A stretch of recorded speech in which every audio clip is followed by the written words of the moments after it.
What's up? Hello. Hello, hello.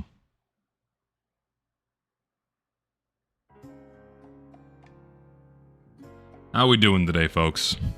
How we doing today? Hopefully you are all doing well. Hopefully your middle of the week is good. Hopefully things are grand. Hope you're having a great day. 2 months of official Tuddling, yes indeed. 2 months indeed.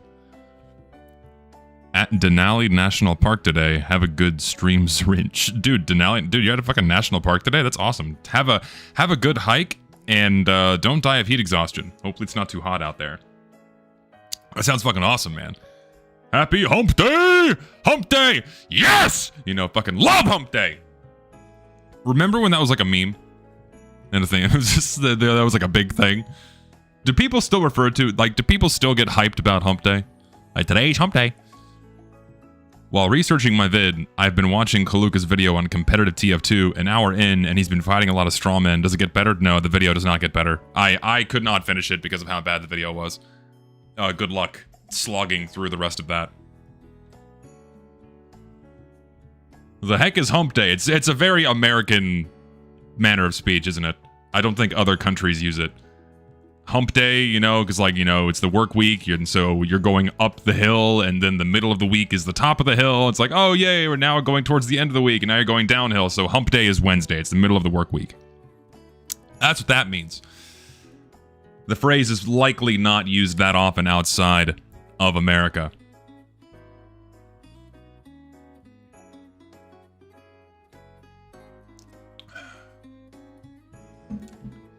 And yeah, it even rarely gets used now. It's not like a big thing anymore.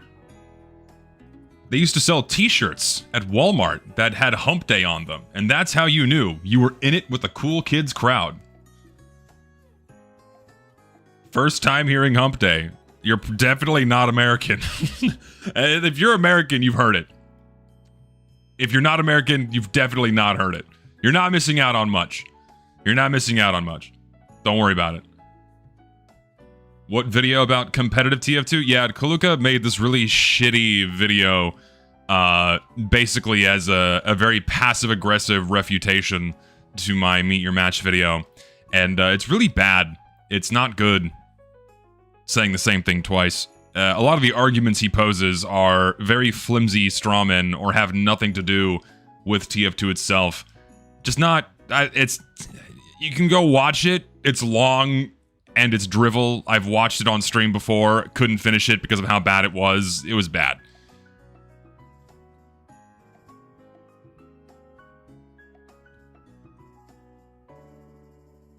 No bueno. Here the week is different. Wednesday is the second to last day. You don't work on Friday? What? Strange. Do you think the MVM update will be mid and forgotten in 2 weeks like every single one of these mid-summer updates? If it's handled in the exact same way as the seasonal updates, in that it's just a content dump, if it's just a content dump with maps and even if they added new Australiums and that's all they add, yeah, it's gonna be irrelevant within a month. Because most people play vanilla Team Fortress 2. They're not constantly going back to MVM. And once they play through the new maps once or maybe twice, most people are not going to touch it ever again. And they're going to stick to the vanilla game because that's what they like to play. So they would have to ship vanilla gameplay changes with the MVM update, of which it is a perfect vehicle for vanilla gameplay changes. They'd be stupid if they didn't. Be it balance changes or bug fixes, what have you. If they don't do that, then yeah, the update's gonna bomb. It will bomb in that it's gonna be irrelevant in about a month's time. You can't find the video? It's not that hard to find. Hold on, I'll find it for you. I'll post the link.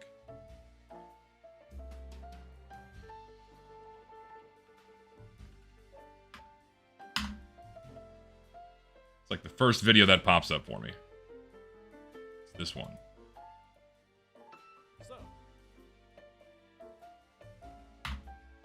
It's a terrible video.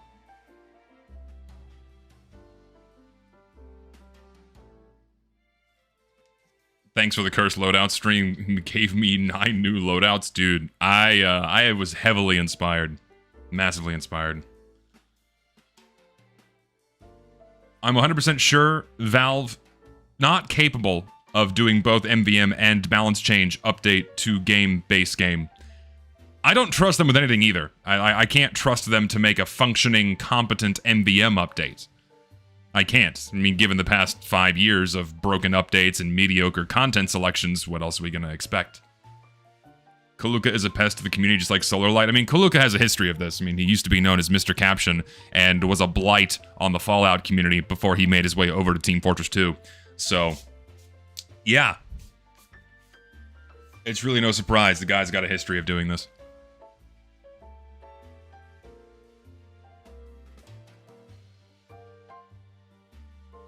No, yeah, people will play 1 or 2 tours and then go back to, you know, normal business. They'll go back to normal business, and that's how it's going to be. If the MVM update comes out with new maps and missions, what new kinds of robots would I like to see? I just want bosses that are hard. I want bosses that actually pose a challenge, because the bosses we have in the current MVM missions are just so easy. Like, you don't even need to look at your screen to kill them. I want something actually challenging. Like, sure, they're challenging for a brand new player that doesn't know what they're doing, but as soon as you figure out, even a basic meta and are mildly competent, they're piss easy. And not just, like, health sinks, you can make them more challenging, because a lot of the bosses are just super approachable and really easy to kill. Like, if you want, like, a really hard boss, just give, like, a giant all-crit heavy, a fuckload of health, projectile deletion, and, like, I don't know, like, he shoots out bombs from his cock or something. Like, just, like, give me a challenge. I want, like, a real difficult boss to kill. Please. Something that makes me think. No, yeah, and Sir Nukes-a-Lot doesn't even kill you unless you squat on the bomb like a toilet seat, and then it blows up from underneath you. So, yeah. Anyways, for those curious what we're doing today, I had a couple of videos that I wanted to watch today. There's one of them's rather long, and it's worth mentioning, but I'm probably not going to watch the whole thing because it kind of drones on in places, and it kind of, you know, repeats itself pretty often, but it's still worth pointing out and acknowledging. But then there's another video I want to watch that is a discussion of whether or not TF2's teams should be balanced. So that's definitely the more interesting of the two, that I think doesn't really cover a lot of ground that hasn't been covered before. So we'll get to that in a second. We'll get to that in a moment. Does anybody here play Boot Camp because they don't care about gambling and just like the game mode? Genuinely curious? I think that's a minority of people. Genuinely. I think most people that play MVM buy in so they get something for their time. It's like $4. You know, it's $4. It's React Slop? I mean, what else would you prefer from a TF2 YouTuber? I can rebalance the game entirely. I don't know, I can give the Scout tits. I can give the Pyro a Glock. I mean, I maybe that could be more entertaining. Let me know what I can do, just for you. I can make it happen. I have the power. I have the tools. Full-length MVM missions are mind-numbing, are they? I mean, if you're by yourself, sure. If you're playing with friends, it's probably a lot more fun than just going by yourself. Play video game? I can't play TF2 on stream. It's not possible. It's a fucking nightmare to play TF2 on stream. I have to be in a rare mood to even open the game while I'm streaming. Because once you get beyond a certain size, it becomes impossible. You get DDoSed, you get cheaters following you. You're having to babysit an SDR-protected server for 3 hours, and it sucks. It's not fun. I do things that are fun on stream. I don't like torturing myself on stream. The torture should at least be fun for you to watch, but it's not fun for me. It's not fun to watch. It's not fun to do either. So, yeah, I saw DeWill's videos talking about the Emporium Cabal. It's just, I don't know what he's got going on, man. I don't know what he's got going on. I think he's going through another episode like he did last year. It's kind of incoherent. The videos are really nothing of substance. yeah, I don't, it's really not even worth acknowledging. You know, just like, if you're gonna talk about something, bare minimum, inform yourself, know what you're talking about, because saying that, like, the Emporium's not really a problem and there's no cabal-like behavior, it's like, you just don't know what you're talking about. You don't understand the history of this place, you don't know these people, it's like, minimum, educate yourself on, like, at least the tiny handful of biggest transgressions that the Emporium has done over the years, and then maybe you can comment on it. Yeah, it is very strange. I don't quite understand why he's making those videos.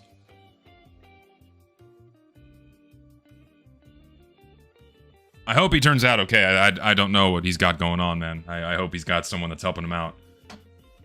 Yeah, next video progress is going quite well. I know I've said this like 2 or 3 times so far.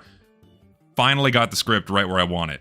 I wrote one script, I fucking hated it. I wrote a second script, I hated that one less. And then I realized, oh shit, pieces of this one and pieces of this one go really well together. And so I kind of Frankensteined these 2 scripts into one big thing. And turns out, I'm liking it. And it's gonna be quite fun to make. So it's, I should be able to finish the script by tomorrow, which I'm actually very happy about. And then there's a second channel video that I'm cooking up right now that I think you guys will like. It's different than what I normally put on the second channel, so we'll see how you guys like it. And I think it's gonna be cool. It's short. It's like 7 minutes long. It's 7 minutes long. So we'll see. That should be out in a week or 2, I think. See how it goes. Excuse me. More AI channel thumbnails, yes. That is my new meta on the second channel. Is the AI slop thumbnails, 100%. Dude, I've been seeing more of those popping up lately, and they are funny. They're really funny. Oh yeah, I forgot someone asked me to like look at this weapon rebalance thing. I'm not even sure if I should, because this will just take the whole stream.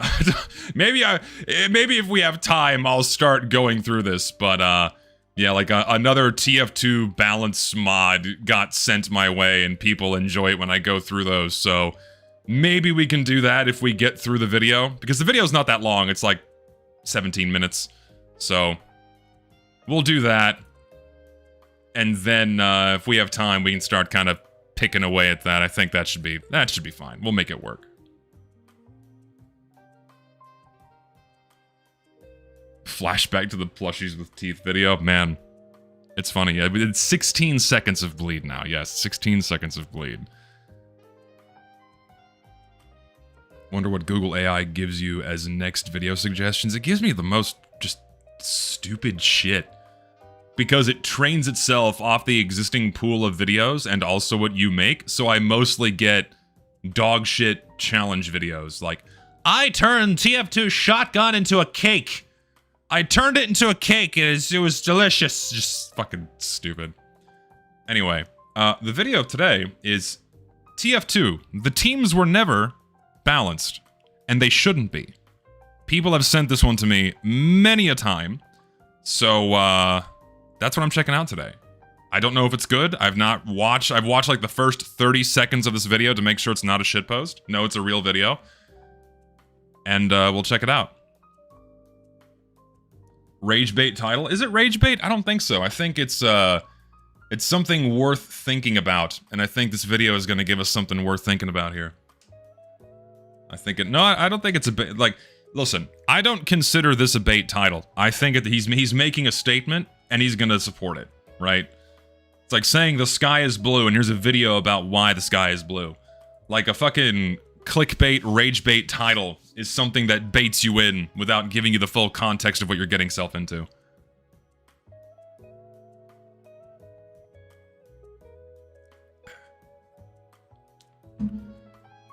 No, I'm not gonna do playtesting on 10th class stuff. I'm good. I don't really trust things people send me to playtest, because Lord knows what they could put inside of it to either sabotage me or my stream. No offense, nothing personal, just not something I'm comfortable doing. Anyway, shall we begin? We have an interesting video here. we'll see what they have to say. I'll pause my music here and we can get going. Closed captions on, volume up. Volume up so you can hear it on this end as well. Fantastic. Let's begin. It's not been balanced. Balancing skill levels in multiplayer games has been a challenge since the dawn of time. Whether you're inviting people over to play Smash, or have tens of thousands of people queuing for a game online, there has to be a way to determine what's a fair and balanced match. Nobody wants to get absolutely demolished while playing a game, and TF2 is no exception to this. Though instead of having to count from one... So, even though I know this isn't the video's focus, I've only watched up until this point. I think it's a little bit flawed to kind of open your video on like, oh, okay, you know, balancing is kind of this equal flat factor that needs to be accounted for across all video games. Like some games, it's far more necessary than others, right? Like obviously in say a 1v1 environment like a fighting game or chess or something, obviously, yeah, fighting someone of an equal skill level is going to lend to a more enjoyable experience. But then as you go into something that's more, say, casual or not conducive to a very rigid competitive environment, like, say, TF2 with larger team sizes, then things start getting a bit muddied and murky, and that's what this video is going to get into, so.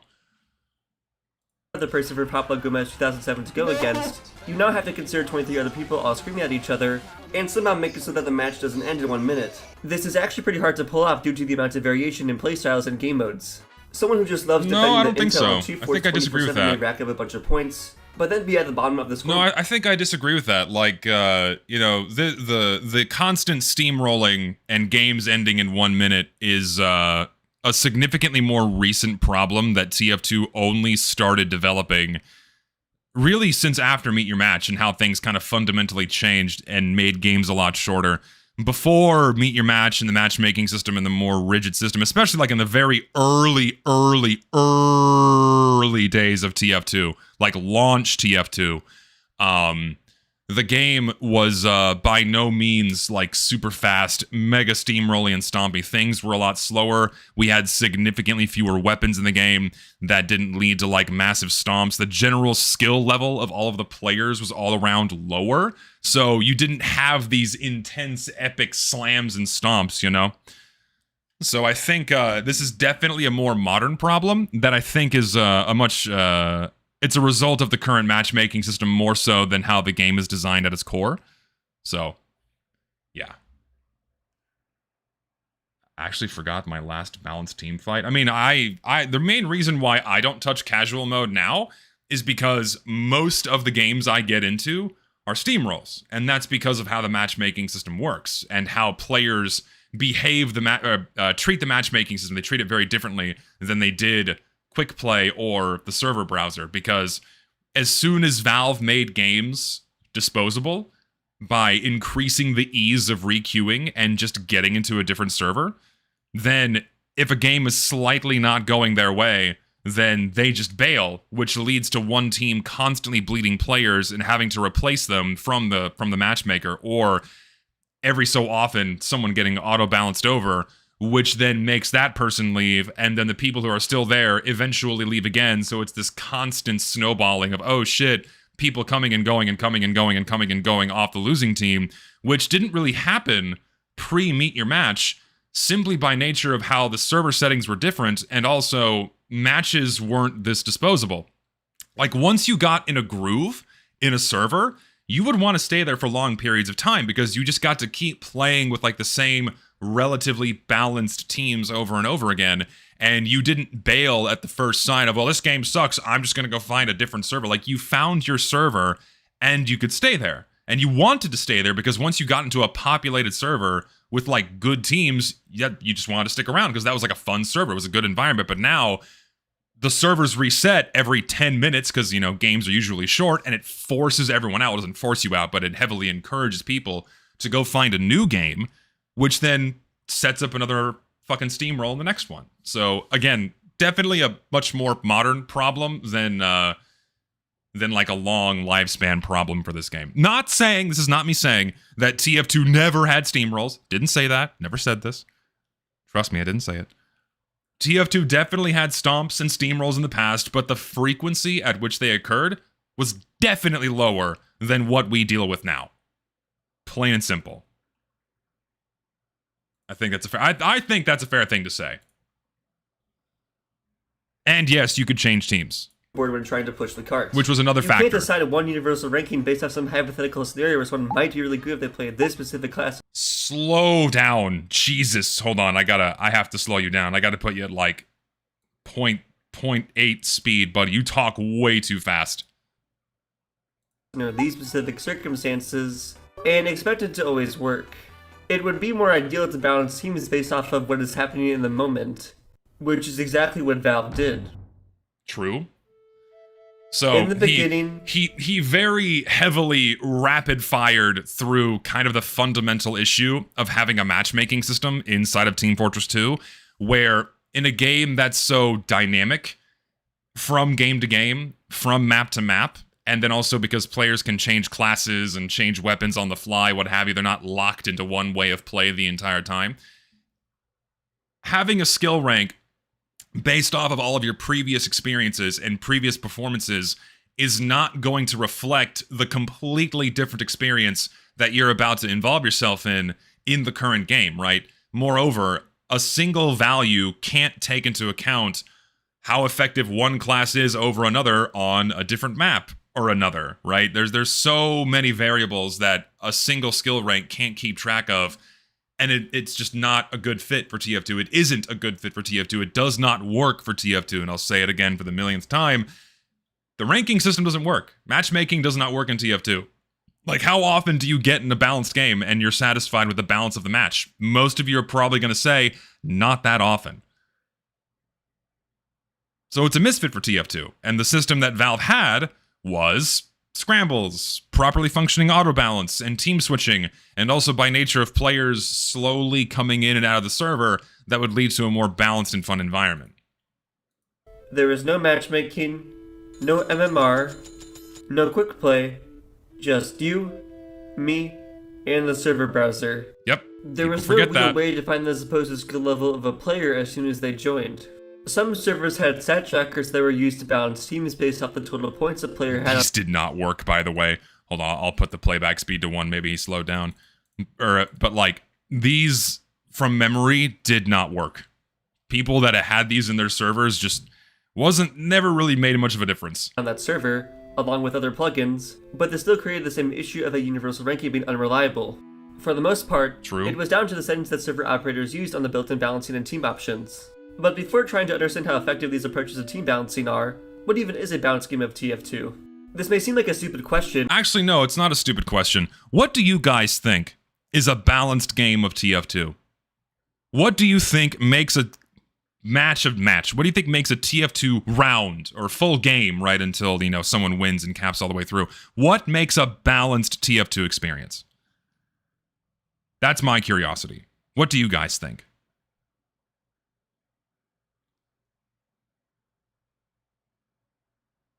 Rounds last a long time, close game, back and forth, no one is stomping, push-pull. All of those are accurate. Everyone picks Spy, maybe not that one. Yeah, back and forth action. When the game doesn't end in 8 minutes or lasts longer than 5 minutes, I think the most common thing people are pointing towards is when the game lasts longer and the tug of war lasts longer. You actually have a good push-pull that drags out over a longer period of time to where it feels fair. A lot of this is subjective, and I think a problem that a lot of games create for themselves is that they try to apply a numeric value onto what a lot of people look at as a subjective experience, and it changes from person to person. And it works in very restrictive environments where, again, everyone's doing the same thing, say in a 1v1, like a fighting game or chess or something. But in a game like TF2 where you have 24 people inside of a server, it's all very, very different. But I think we can all agree that a balanced game of Team Fortress 2 is one that generally lasts over a longer period of time for the, relevant to that game mode. You have a decent push-pull, and where one team isn't completely stomping the other and spawn camping them. There's some core items that being left untouched for so long have made some very toxic game states, the Uber Saw being a very noticeable one after so long. Valve never nerfed it once since being released. I wouldn't call the Uber Saw that much of a game changer in terms of balance. mainly because it's a very high risk versus reward weapon where most players cannot use it effectively consistently, where they're constantly able to cycle Ubers at a faster rate than they normally would be able to if they were just using the medigun on their own. I think the Vaccinator and the crossbow are way worse in terms of affecting the game's flow and balancing and pacing, by far more so than the Ubersaw, because, well, for obvious reasons. Crossbow is very strong. The crossbow has needed a nerf for a very long time, and the Vaccinator is just bad game design, in my opinion. The teams just have to be evenly matched. The reward is the ability to end the game instantly. No, I disagree. An Uber does not spell the end of a game instantly. I mean, because there's so many things that can completely shut down an Uber push or a crits push. So many things, right? It's like, Uber charge is the most powerful mechanic in the game. I will, concede on that much.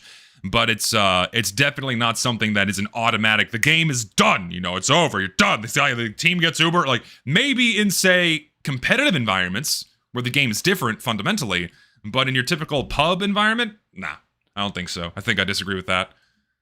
A balanced game of TF2 is one where one team is overall better than the other team, and their victory is inevitable, but the other team still manages to hold their ground long enough to have fun. See, I don't know about having like a preset destiny, but I think you're on the right path, where it's good when one team wins, either by, like, say, on payload, being able to push all the way to the end, or getting most of the way there and having a satisfying amount of time run down on the clock, right? No one likes getting stuck at the first point, no one likes getting the shit pushed in back into spawn, and no one likes a super hardcore steamroll, right? And this varies from game mode to game mode.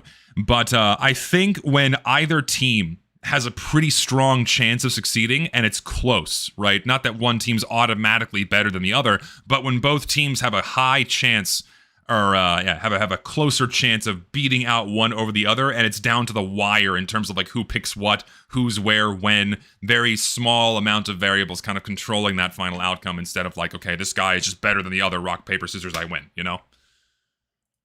But it's not that simple. If it's evenly matched, then you failed. Prepare for sudden death.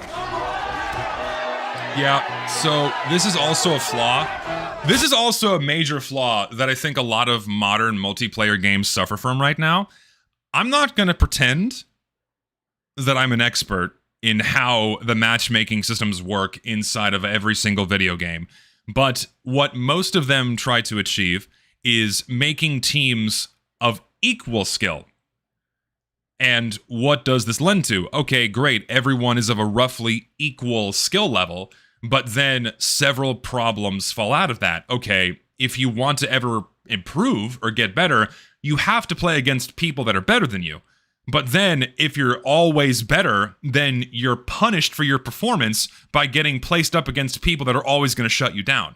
And so, like, very rarely in games that are heavily matchmaking system-based, say like Counter-Strike, you're only going to have a very narrow swath of your total amount of games that are actually enjoyable and fun. They're either going to be heavily favored for you, and then that won't last long, and then they'll be heavily favored against you, you're getting your shit pushed in, and because it's having to constantly fine-tune and put you against the people that are technically of equal skill level. It's not possible, right? It's impossible to always place someone against perfectly equal skill, and even if you could do that, then it would always inevitably end in, say, a stalemate. You want them close. Don't get me wrong. You want them close. You want them within, say, a similar skill bracket, a very wide swath, right? Especially with, say, larger team sizes. Small team sizes, maybe not so much. But, like, wider brackets makes a lot more sense. Where, like, okay, you have some people that are shitty, some people that are decent. All of that coming together makes a much more, okay, this is like an environment that could go either way for either team. Yeah, perfect equilibrium is not desirable. I completely agree, yes. Just as they Uber, man. Just as they Uber, bro. You could technically define that as balanced, but I don't think most TF2 players' ideal rounds would just be stalemates or nothing ever happens. For this video, I will be going under the notion the that rare occasional stalemate can be fun. Most TF2 players Rare. Not common. Rare. Can be. would consider a round where there's a lot of push and pull between the teams to be fun and balanced. For servers that have that enabled. TF2 is largely played as a casual game, so the definition of a balanced game should match that. Now, how did TF2 attempt to create balanced matches? Simple. Just scramble the players around, it'll probably work. Team Scramble does one thing and one thing only. It randomly moves players around and hopes for the best.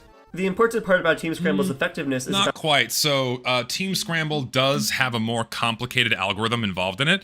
I don't know the exact facets it looks at in terms of your performance to move players around, but it actually like performs a calculation based on your in-game performance before it does the scramble. I'm pretty sure I have to go back and look inside the SDK. But I don't know if he's going to mention this. I hope he does. One of the biggest balancing factors for TF2 are the team sizes. Having 12 people on both teams lends to one individual skill level having significantly less impact on the overall flow of the game. So, like, you have one fucking comp god demo man on one team, but then the rest of his team is either mediocre or shit. He's not going to be able to carry them against a team of, like, you know, all kind of normal Joe Schmoes, okay? So, that's probably the biggest balancing factor for Team Fortress 2. Moreover, the loose adherence to team coordination, it's not like it's strictly enforced. It's not like you're punished if you don't coordinate with your team, but it's not like a strict requirement. So this soft encouragement of players to kind of go and do their own thing, but because they're always close by other teammates, it kind of lends to some teamwork and interaction and whatnot. And that also helps keep things more balanced, where people are kind of focused on what they're doing more so as an individual and not so much on the people, you know, what's going on with the people next to them, you know?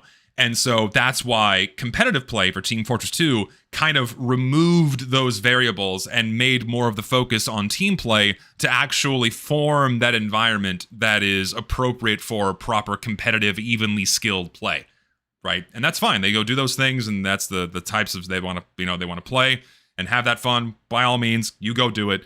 But that's not appropriate for the vanilla game, and it doesn't work for the vanilla game. And I agree, team scrambles were based. They weren't perfect. They were absolutely not perfect, but they did work. Most of the time, I would say they did work, okay? Because what you'd have, I think I've done like a silly doodle like this before.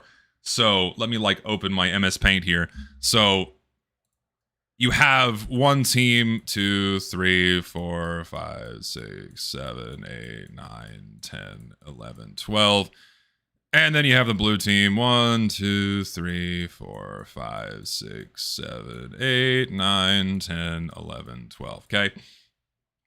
And so your team's general skill, right? So you have skill going in this direction, right? So this is high skill and this is low skill. High skill, and this is low skill.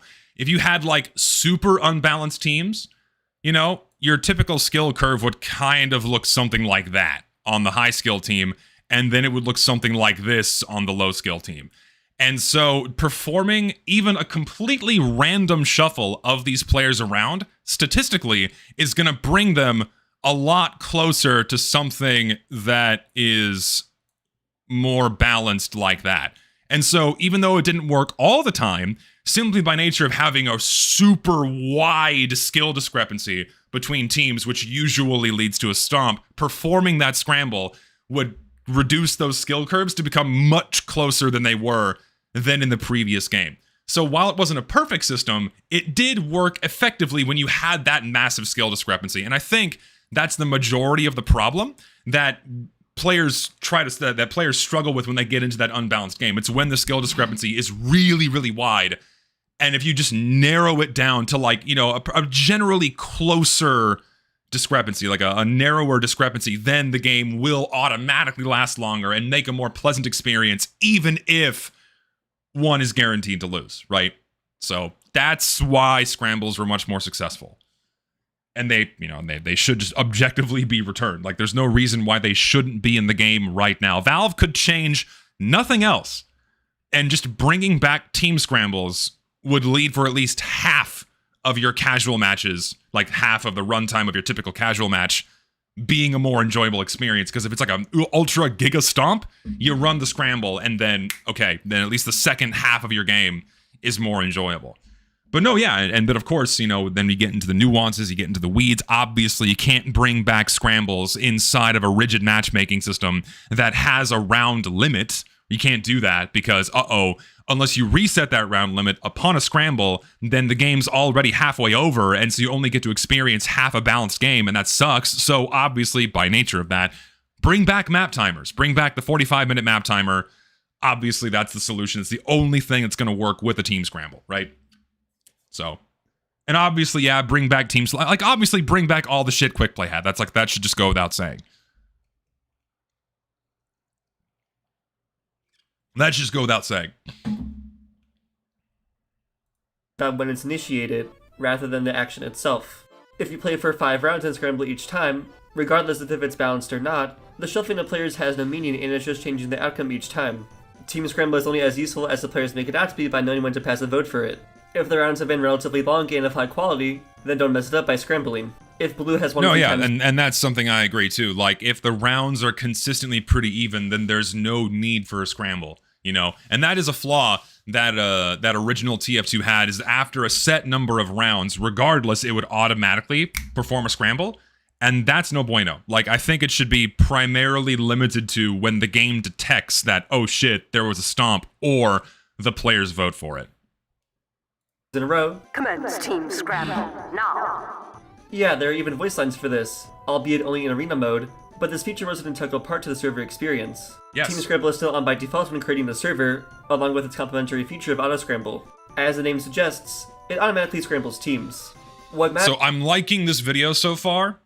Asim, when you make the next one, slow down. You gotta slow down. Like, I know I'm not making fun of you.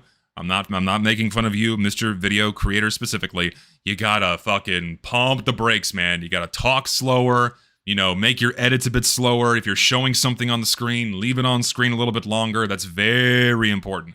Because if you're just fucking talking like this, you're going really fast, you're going to show all these pictures, and if you're doing that, it's like, whoa, but like people aren't going to, people are not going to be able to pay attention. Unless you're a fucking tweaking out Zoomer that's on Addies, you know, fucking Adderall. I know like half of y'all are on fucking Adderall these days, or like just straight up meth, you know. You guys can handle it because like time moves slower for you. But for someone like me that is not medicated, you know, slow down. Go slow. Very important. What matters about auto scramble, however, is that it triggers after a team wins a certain amount of times in a row. By default, it is set to scramble after one team wins twice in a row, and this is done to try to alleviate the need to manually call a vote to scramble. As much as I think team scramble is a good idea, and that works sometimes, because if those 2 rounds are completed in rapid succession, usually a good indicator that, oh, one team is always going to be better than the other, maybe we should do something. And typically that is the case on symmetrical maps, where, okay, King of the Hill, 5 control point, capture the flag. If one team wins 2 times in a row, it's like, okay, it's probably appropriate to scramble.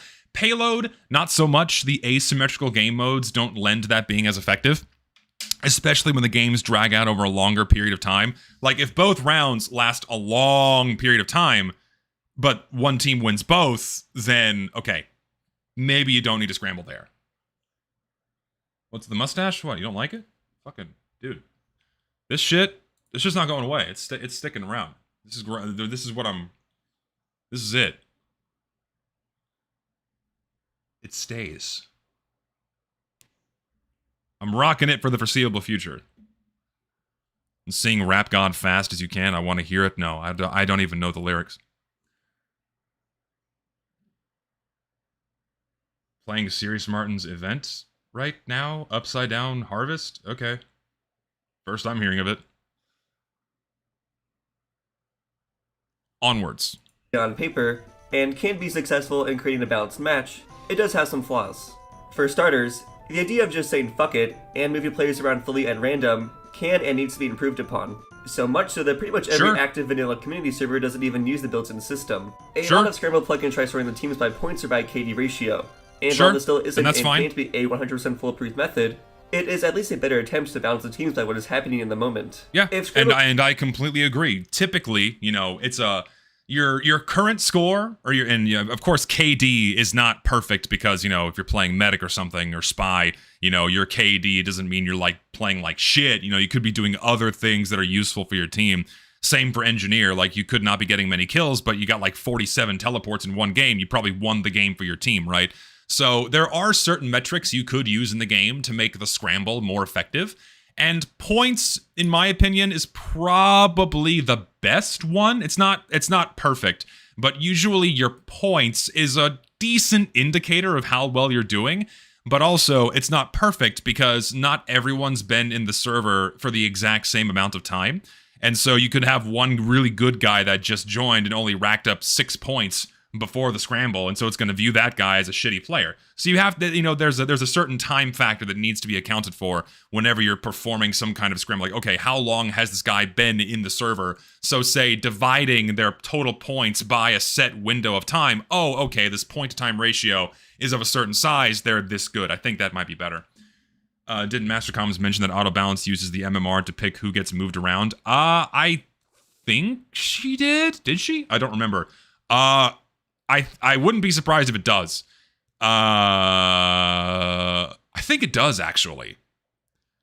I also hate how it originally would, like, ask you, do you want to change teams? And then you, like, vote no, and the teams just stay unbalanced, which is fucking retarded, but whatever.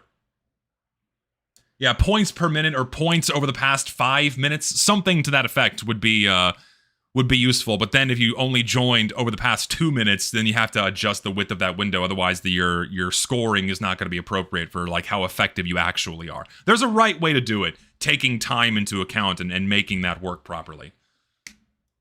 Definitely. Yeah, right. Yeah, that's why auto balance in the current game does not work, and it especially didn't work when they'd asked you to do it. It's like, do you want to join the bleeding team getting stomped? No. And a lot of people said no. So it did not work. So they just had to force people over. Isn't it insane? Every time I think about what Valve tried to do with this game, it blows my mind. Like, it's insane that this game went without auto balance for 6 fucking months. Like, if the teams just became uneven, it stayed that way until the matchmaker found new players. Like, oh my god, what the fuck were they smoking? Oh, man. Good times. Good times. I remember it vividly, and it sucked. Anywho. Were it to be re-implemented on Valve servers, a rework of its behavior would drastically help it. Another aspect of Team Scramble that community servers typically change is how the vote can be called. With no plugins and Scramble on, anyone can initiate a vote whenever they please as long as there isn't a cooldown active. You would think this would be a good thing, as giving the players control of their experience is a positive, but this can lead to frequent misuse of the system where people will call a vote whenever something is going slightly wrong. Your team lost the first point, Scramble. The other team has kept the point for 2 minutes, Scramble. Yeah, you just have to have a cooldown. That's the solution. Like, have a cooldown, like, max Scramble, like, once every 15, 20 minutes. Something to that effect. Map sucks? For the love of God, please RTV! In these cases, the team or person calling to Scramble could still turn things around, and they call the vote with it being too early in the game to know. The solution to this problem that community servers use is needing a certain amount of people who want to scramble before calling the vote. This solves the issue of one person slowly being able to call a vote and potentially messing up a good game, while also still allowing for a scramble to be called in situations where auto scramble hasn't kicked in yet. Now, again... I mean, yeah, having to reach a certain threshold of people in the server in order to initiate the balance is a good thing, but also, I find that a lot of people are just drones, and they just hit F1 without thinking. That's just my experience over the years. Even, like, way back in the day, before Valve servers existed, people just, like fuck it, just scramble it, do it. Like, they didn't think about it at all. They just, like, get this vote off my screen, hit F1, so... the cooldown definitely better. Yeah, F1 didn't read, fuck it, that kind of thing. So I think it's, it's definitely better than an id. It's better than an insta-vote, sure. But, yeah. Which Quick Play did not have, by the way. You had to vote to initiate a scramble. So having it on a cooldown is probably the more important factor to implement if you want to have some kind of scramble for TF2. Plain and simple. Even with the modern implementations of Scramble on community servers, it still does not always work. There have been many times where I play games where one team just keeps on rolling, the server keeps on scrambling, and it is still a stomp each and every time. However, there are also plenty of cases where it does work, and a stomp is turned into a fair match the next round. The nature of the game moving the players around leaves a lot of room for error due to randomly sorting, but the best part of Team Scramble is having a way to try to balance the teams during the match. And honestly, I wish more games allowed you to do this. When I get steamrolled, I don't want to go back to the menu and wait to play another match. I still want to play a fun round on the same map with the same people. Yeah, and I think there are reasons why games do this. And they're not, it's not to make a better experience for you, it's to make you more addicted to the system, I believe is the reason. Where if they have a set beginning and a set end to every match, it makes your performance in each of those individual matches matter a lot more to you. And how your rank changes as a result of those matches, far more important, right? And so what this does, it creates this feedback loop to you, to the player, that like, oh shit, this game sucked, I have to go in again, I have to go in again, I have to go in again, sinking in more and more and more of your time. And that's valuable for the game creator, especially when they're flashing microtransactions in your face every 2 seconds, you know, with in-game stores and shops and seeing other people's cosmetics in each game that you play, you know.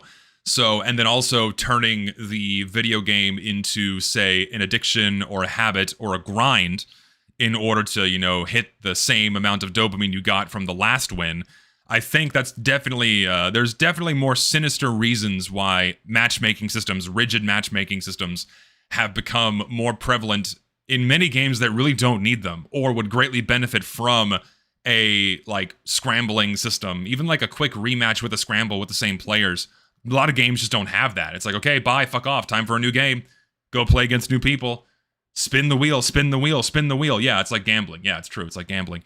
So, definitely an issue that a lot of modern games have, and also a big reason why I don't play many of them, because it's just, I don't like the time sink. I don't like the, I don't want to grind for my fun. I just want to open the game, have fun, and be done with it, you know, and that's something that like no other game's really been able to recreate since Team Fortress 2. Thank God I still have community servers where I can actually play the real game and not inside of casual mode. Like, no other game creates that hop in, hop out experience like TF2 does, at least from like an FPS perspective. Like, since shit, I can't even remember the last game that even comes close. Genuinely. You know, like other close, like funnily enough, the closest analog I can think of is like Rat's Instagib. Fucking Rat's Instagib, where you would just fire up a server and just play. You could even do like even 1v1ing with your friend in Rats is super fun. Or you just get like a group of 4 people together or 3 people together and it's a free for all. Like even like just doing that is way more fun than constantly subjecting yourself to matchmaking hell. So that's where I stand. Scramble, despite its fundamental flaws as a balancing system, is a good thing for this reason. I want to have the freedom to potentially make the server and game more enjoyable. So fuck it, I'm switching to blue. So problem is, they can't give control to the player. As soon as they give control to the player, they're no longer controlling their experience and making it addictive, you know? Shouldn't it be a no-brainer that quick play is better than casual because more time is spent playing the game rather than waiting? You'd be surprised. You'd be surprised just how right you are in that quick play is better than casual mode. That's really been the sentiment since day one, that quick play was better than casual mode on, you know, casual mode's release. Even now, over 10 years later, people just still agree with that. And the people that never experienced quick play just don't know any better. And so they view the current system as like, okay, yeah, whatever, they don't care. So it just sucks that it's even a debate. It's only become a debate because, for whatever reason, people have viewed this as some kind of contentious topic. And really, it's only become contentious from people that did not experience how the game used to play. Or people that just don't care, but for whatever reason want to be contrarian and push back against wanting to improve the game for some reason. I don't know why they do this. It's weird. So, again, it shouldn't even be a debate that TF2 before matchmaking was a better experience through and through. It did not improve, and it's still not better even now in its modern form. And there's so much that Valve should do to improve that experience to make it reflect how the game used to behave. Short of just removing the matchmaking system and just keeping the facade, keeping how it looks so it doesn't confuse new players. Like, I don't know what else that needs to be done to just make the game behave better. Genuinely. It sucks that, like, it's like we're still fighting over this 10 years later. And, like, trying to get Valve to do something, anything to improve the overall experience of the game. It's massively frustrating. Wonder if people worry that Valve would further worsen the status quo. That's absolutely a concern. It definitely is a concern because, well, okay, so recently, and hear me out on this. Recently, I've kind of been going back on that. You know, while so far over the past 10 years, Valve has kind of shown that they're not wanting to work harder on Team Fortress 2. Updates are broken, they're doing the bare minimum, so on and so forth. I think that's more of a result of higher-ups not letting people work on the game in a meaningful way, only allowing them to do, okay, just do these things. We'll put like one set of hands on this. So naturally, if you only have one set of hands working on a very complex game with a shitload of moving parts, and you're trying to place one new Jenga block in the middle of that, yeah, and inevitably shit's gonna break. And one guy, Eric Smith, is not gonna be able to account for that. Like, it's no excuse. A multi-billion-dollar company should never put forth an experience like that, but that's why it's happening, right? And so, if Valve had, you know, their higher-ups allow more people to work on Team Fortress 2 and do actual meaningful work on it, yeah, they could put out competent work. And so and this is, you know, going back to the MVM update, I'm really hoping that this update is an instance of them allowing for more meaningful work to be done so that they can like show to us again, yes, we can actually do competent work on one of our IPs. And if they can show us that, then I think that's going to let people trust them again and have more trust in, you know, managing their games and pushing new content. And so that's why I keep saying this Meet Your Match update is so make or break, because if it just bombs and nothing works, it's like, well, what can we ever expect from you again if this was like meant to be it, you know? So I'm kind of changing my view on that more so, where I'm willing to trust Valve a little bit more, especially now that I think they're showing that they're willing to do a bit more for the game. With this MVM update, we'll see what comes of it. They haven't shown it yet. They haven't shown their hands yet. We'll see what happens. I'm not sure. No, yeah, I mean, like, never forget that Valve at the end of the day is a multi-billion-dollar company. They engage in all of the same disgusting corporate bullshit that every other company does. It's just they have the facade of like, oh, we only have 300 employees. Oh, we're so small. Please forgive us and our tens of billions of dollars we earn every year. We shouldn't be held to the same standard because we only have 300 employees. So it's okay. We made Half-Life. Whoa, and Steam is great. Small indie company, please understand. Yeah. So they managed to get away with it by kind of abusing that goodwill that they've built up over the years. And don't forget that. Valve is a big, massive, juicy company making big, fat, juicy dollars. And yeah, they should be held to the same standards as every other company. If not higher standards. Honestly, if not higher standards. Because like they really have no excuse with the amount of resources they have to put out any kind of shortcoming. Plain and simple. Right. You used to be able to just straight up switch to a different team mid-game. This kind of baffled me when I first put on community servers. I can just switch to the winning team each time. I'm so good at this game. However, being able to do this at all creates some conflict with the other systems and with trying to balance games as a whole. It's not how it worked. You can only change to a team if they have one less player than you. You can't change teams whenever you want. It heavily limits people being able to abuse and restack teams. Being able to change over to the team that has one less player is absolutely a freedom that should be returned, but it's not like you could just suddenly restack the team whenever you wanted to. Can't do that. Do I think the average consumer's will to fight has diminished significantly over the years? I think it's a very nuanced topic. In general, not saying anyone here has this, but I think in general, because my audience is awesome, love you guys, big kisses, big hugs. Let's get very parasocial. I think in general, the typical standards, the standards for your average consumer have gone subterranean. They're through the floor. And that's the result of several things. It's a result of, I'd like to call it grooming on the hands of media companies and game companies, where they've done such a very good job of not only getting newer generations of people heavily addicted to their phones and short form content where all of their online or digital experiences are made disposable, where it doesn't matter what they're consuming, the quality of what they're consuming doesn't matter because they can just discard it in favor of a new one. You know, oh, this video sucks, I'm just going to go find a new one. Oh, this song sucks, I'm just going to go find a new one. Oh, this cosmetic sucks, I'm just going to use a different one. Oh, this weapon sucks, I'm just going to use a different one. Oh, this map sucks, I'm just going to go play a different one. That's why the quality of so much stuff has just gone completely to the wayside, because game companies can abuse the disposable nature of everything. And young people, I shouldn't say young people in general, but, you know, typically newer generations, but also including people in my age bracket and even older, are, they've succumbed to the mentality that the quality of what they're consuming no longer matters. But that can absolutely be reverted, right? That can absolutely be fought against and reverted, you know, and just kind of like, you know, encouraging people to spend a little bit more time thinking about what it is that they're engaging with, and like coming to the realization of like, oh wow, is this worth my time? Is this worth my money? Am I getting anything out of this other than like a cheap dopamine hit? And a lot of people are trapped in that cheap dopamine cycle and don't really care if they get out of it at all.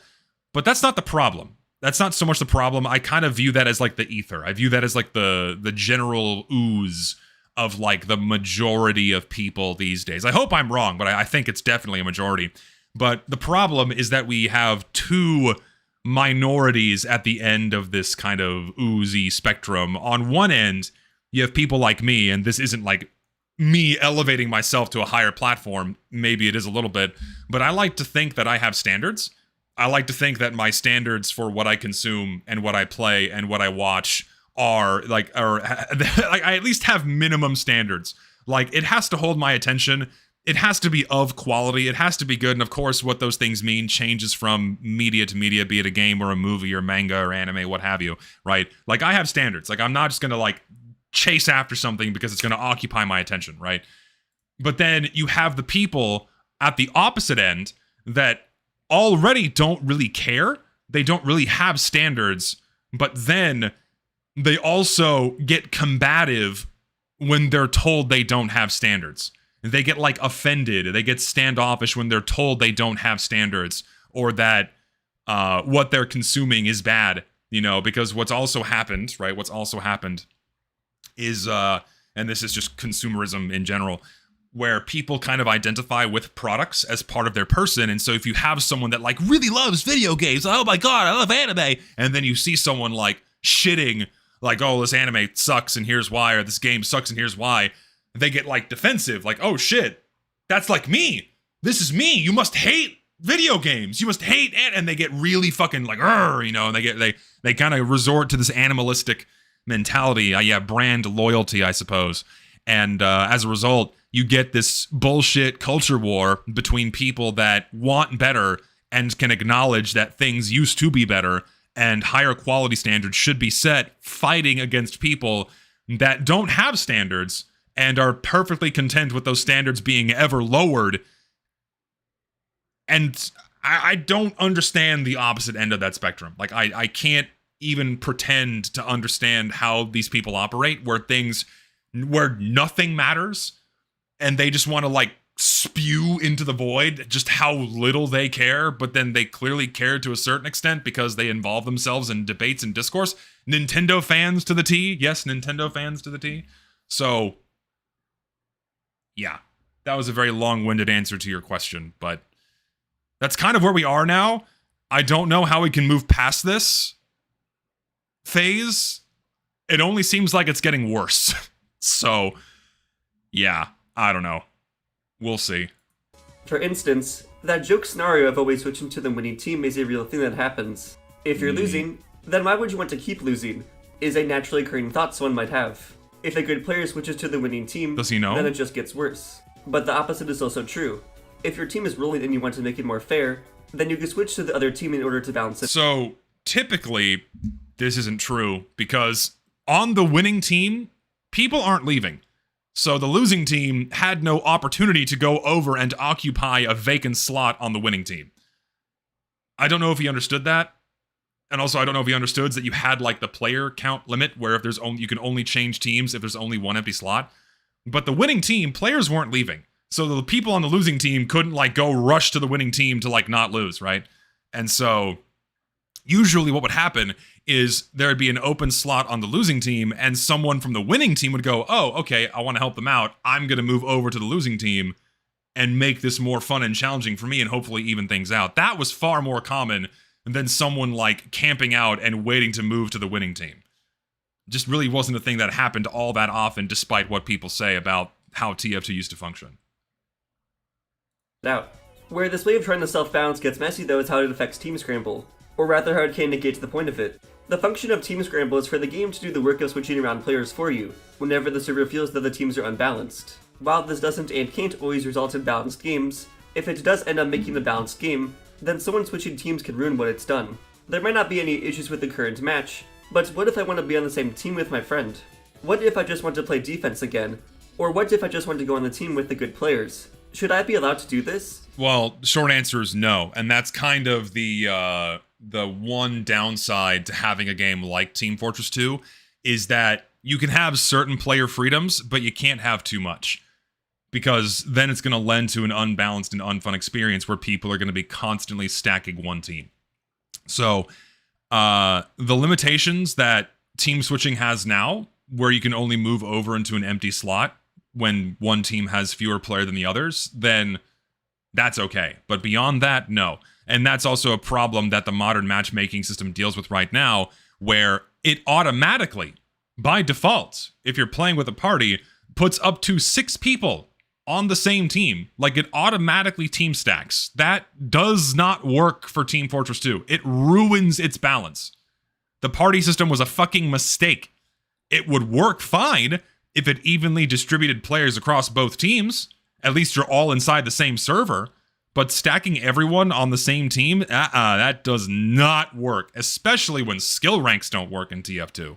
So that's the ultimate downside to having a game like this, is that you can't have people always stay on the same team by their will. So it works when you have small teams, like 5v5 or 6v6, that's okay. But when it comes to 12v12, that has massive and not so good implications. Okay? It does not work for TF2.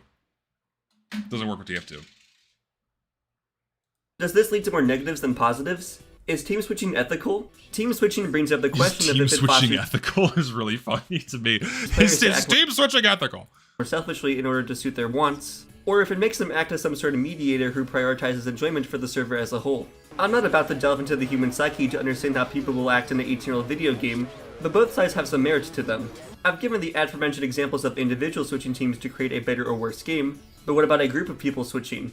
The act of multiple friends or people being grouped together on a team, also known as team stacking or pub stomping, is something that is generally frowned upon in a casual setting like TF2. Yeah, and back in the day, when we only had community servers, I vividly remember this, they had plugins that would prevent team stacking. Like, it would show, like, so-and-so is trying to stack the teams for shame, and it would prevent them from trying to go back to the same team where their friends are. Like, people specifically developed plugins to combat this, because this was, like, before the era of, like, you know, set rules for everything, right? And so, and that works quite well. So no, players should not be allowed to restack their teams. Moreover, it wasn't possible inside of Valve servers, again, by nature of how you could only move one player at a time. Because you can only move one player at a time, if there was an open slot available, then, okay, by the time you manage to get, like, 2, even 3 people onto the same team, you're probably you're gonna have a scramble again. And then you're gonna have to do it all over again. Like, stacking more than 2 people on one team was borderline impossible inside of a Valve server. I'm not saying it never happened, but it was extremely, extremely rare, very rare, to stack more than 2 people on one team. Whereas now, in casual mode, it automatically does it for you for up to 6 people. What are we doing? Team stacking typically involves a group of people actively communicating with one another in a more serious, gameplay-oriented manner in order to win the game. While there's nothing inherently wrong with wanting to win and take the game more seriously with a group of friends, no, of course not. This heavily disrupts the balancing of the game and the enjoyment of others. In a typical casual server setting, most people are not constantly communicating together with their team to win the game. This leads to the team that has people stacking on it usually winning. In a competitive environment, this would obviously be acceptable, as the primary focus is on who is the better team. And that's also something that large team sizes lends to, where, you know, if you're playing with like 1 or 2 other friends, but then the other 10 people on your team don't know you, like, yeah, you can communicate via voice chat or text chat, but like the chances of them strictly coordinating and, you know, and accelerating you to victory, chances were very low. Like that almost never happens. Even today, it never happens. Rarely ever happens, right? And I think that helps keep things far more balanced, where, again, people are more focused on their individual experiences rather than strict team play. And again, that's, again, why competitive players broke off and made their own environments. But in a casual environment, people usually just want to have a fun time without having to try hard because of some people on a Discord call. This is definitely the worst part about being able to switch teams. I can recall many instances of a group of people constantly trying to switch back to the same team so they can win the game. Trying is the key word, though. As to actually switch back to the other team, there needs to be 1 slot open. There we go. I would say this prevents people Should have said that a while ago. from team stacking all the time, but there is also the option to go into spectator mode. A feature that is meant to be used to either Just disable it. We don't need spectate mode. Sorry. I know people bitch about, like, okay, yeah, we need spectate mode back to like to inspect cheaters, but we really don't. We don't need to have it. It's so easy to tell when someone's cheating. Like, if they're super blatant about it, then just vote kick them. We don't need spectate mode. That's my stance. I don't have it on. I don't have it in my community servers, and like no one gives a shit. Also, you could add spectate mode back and just let people get kicked from there. Like, if someone's just camping out in there and not moving, I'll let them, you know, have it be able to have them. What's the grammar? Jesus. Let them be able to be kicked if they're just camping out in spectate mode. That's just me. IDK, how team stacking would be a problem. Like 2% of copies would probably even care about ruining the game by doing that, and the rest of the time would be a non-issue. Yeah, most players don't do that. Like, I took a poll on my channel, like, how often do you play with other people? The vast majority of people play Team Fortress 2 on their own, maybe with 1 other friend. Okay, maybe with 1 other friend. Give spectator an aggressive AFK timer, like 10 seconds, sure. Maybe that much. Sure, that could work too. But still, like, it's not like a strict requirement. Like, of all the things that people want to have back, spectate mode is at the bottom of the list. It is. Compared to how all the other things quick play used to have would greatly improve the experience. take a break or just look at what's going on, is often abused as a way to get everyone on the same team. Your friends go into spectator mode, people get auto-balanced, and then most of your friends are able to get back on the same team. Team Scramble is still meant to prevent cases of team stacking, due to everyone being shuffled around, and it being harder to get back on your original team, but being able to force everyone back onto a team defeats the purpose of this. The solution community servers use is not being able to switch back to your original team after being scrambled. There it is, right there. That's the plugin perfectly. Just have that shit. Easy. Being able to team stack, since Easy. you all can't coordinate to be on the same team, but you also still have the benefits of being able to switch teams if a scramble doesn't go through. If a scramble isn't called for, and people still consider the teams balanced, then you can still go on the same team with your friend. You can still go play defense again. You can still duel someone. And you still have the freedom to self-balance the game if you choose. Sure. If these actions make the game unbalanced, then Isn't it amazing that the community figured all of this out before Valve had made their own official servers? And then Valve just took what the community made and then put that shit inside their own servers, at least most of it anyways. Crazy, isn't it? teams are being scrambled. It's a nice mix of still being able to choose how you want to play the game, while also having a fallback if it's too disruptive. All in all, while Team Scramble and Team Switching have some faults, they give enough control to where people can adequately balance games. TF2, and many other games... It can't be understated how these tools, in unison with longer games, with a longer map timer, would equilibrate balance and then let it stay that way for longer periods of time. I don't know if the video is going to get to this, I hope it does, but I think the bigger problem is player flux. In that games are so short, I spoke about this earlier, games are so short, games bleed players so often, that the balance state is constantly changing and is churning over and over again.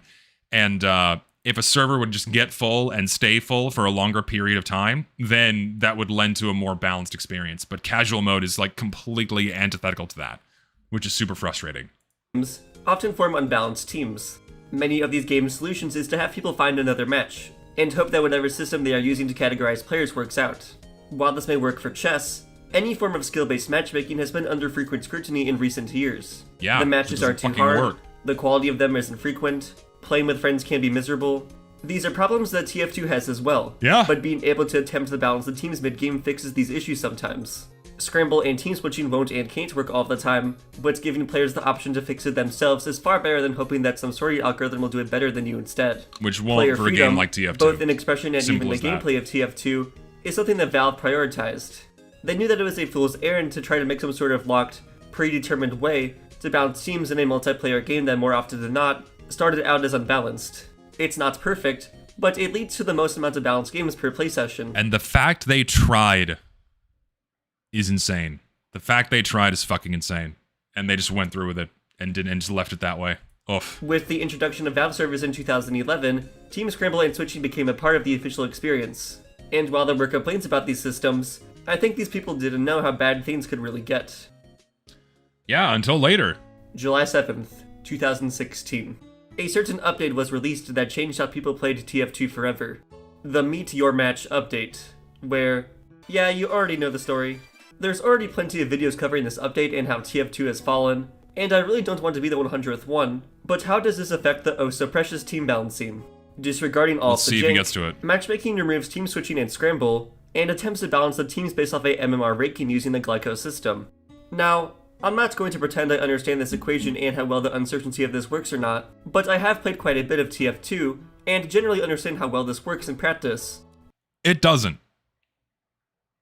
Does the matchmaking system work in Team Fortress 2?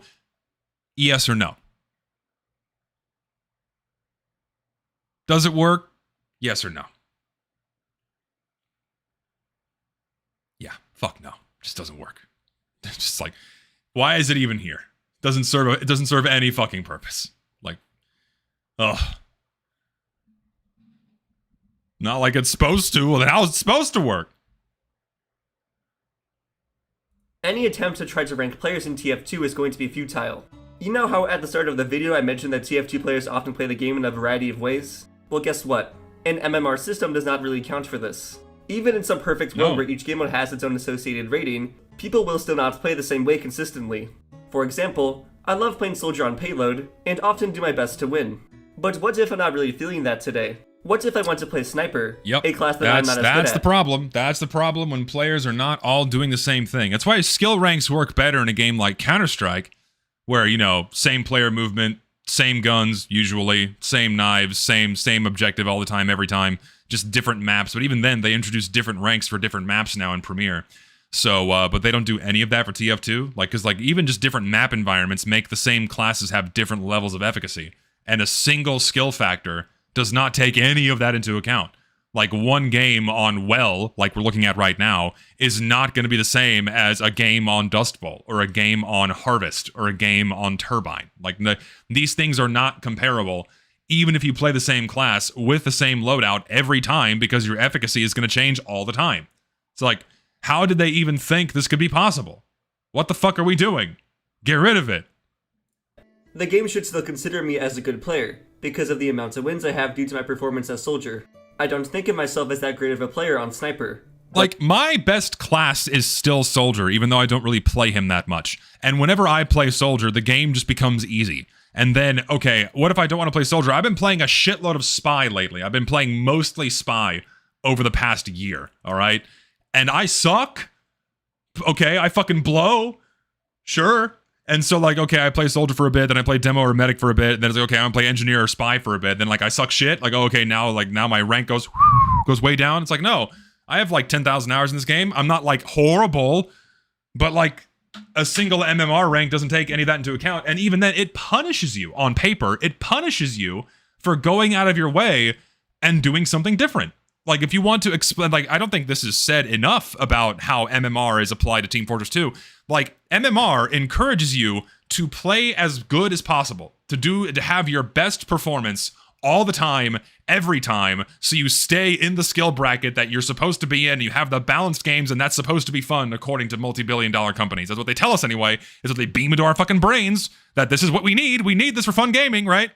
And so, like, what happens is, like, okay, in Team Fortress 2, in a game that's as complex as this, that kind of encourages people to only play what they're good at all the time. Like, okay, I'm only good, like Morgan here, I'm only good at medic. Like, okay, I'm only good at medic. I'm only gonna play medic all the time, every time. And like, if they get a hankering to play, like, oh, what if I just wanna play, like, I don't know, the pyro with the flog for a little bit, and just like, okay, I know I suck shit, but I'm gonna do that for like a few games, then they get punished. It's like, oh, okay, well, the game now views you as sucking dog shit, so guess what? Your rank goes down. It's like, oh no, my number went down. No, my rank, no, ah! And they just like melt like the Wicked Witch of the West, and you're getting crushed under a fucking house, getting water dumped on her. It's like, fuck. And now they have to like regrind to get that rank back up just because they wanted to play something different. The game punishes you for wanting to do something you're not good at to learn it and then have fun.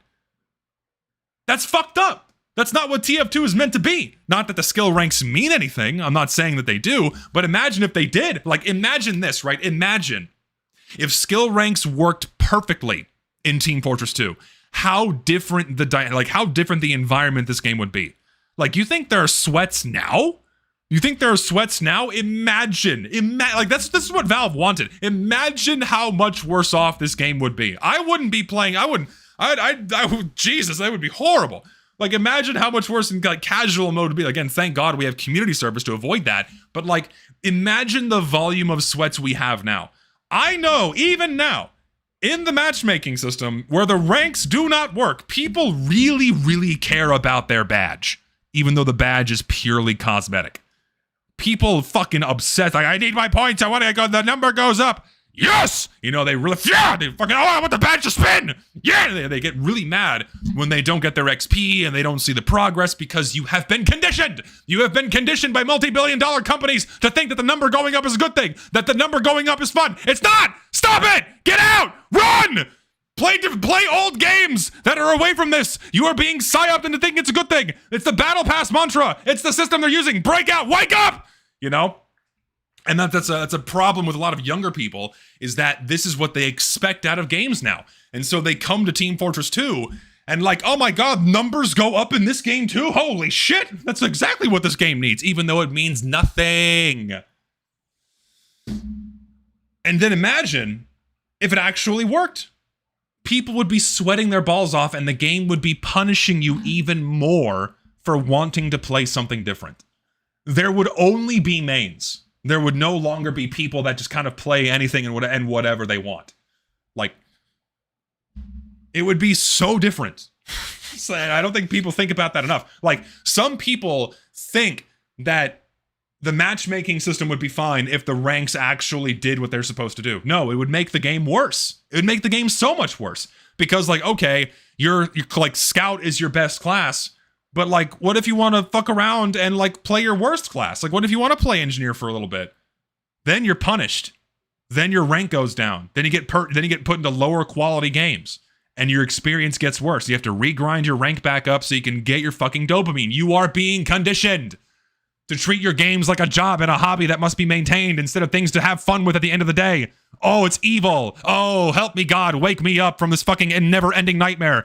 That's why I play old games. That's why I stick to old shit, because new shit sucks. Fuck. Anywho.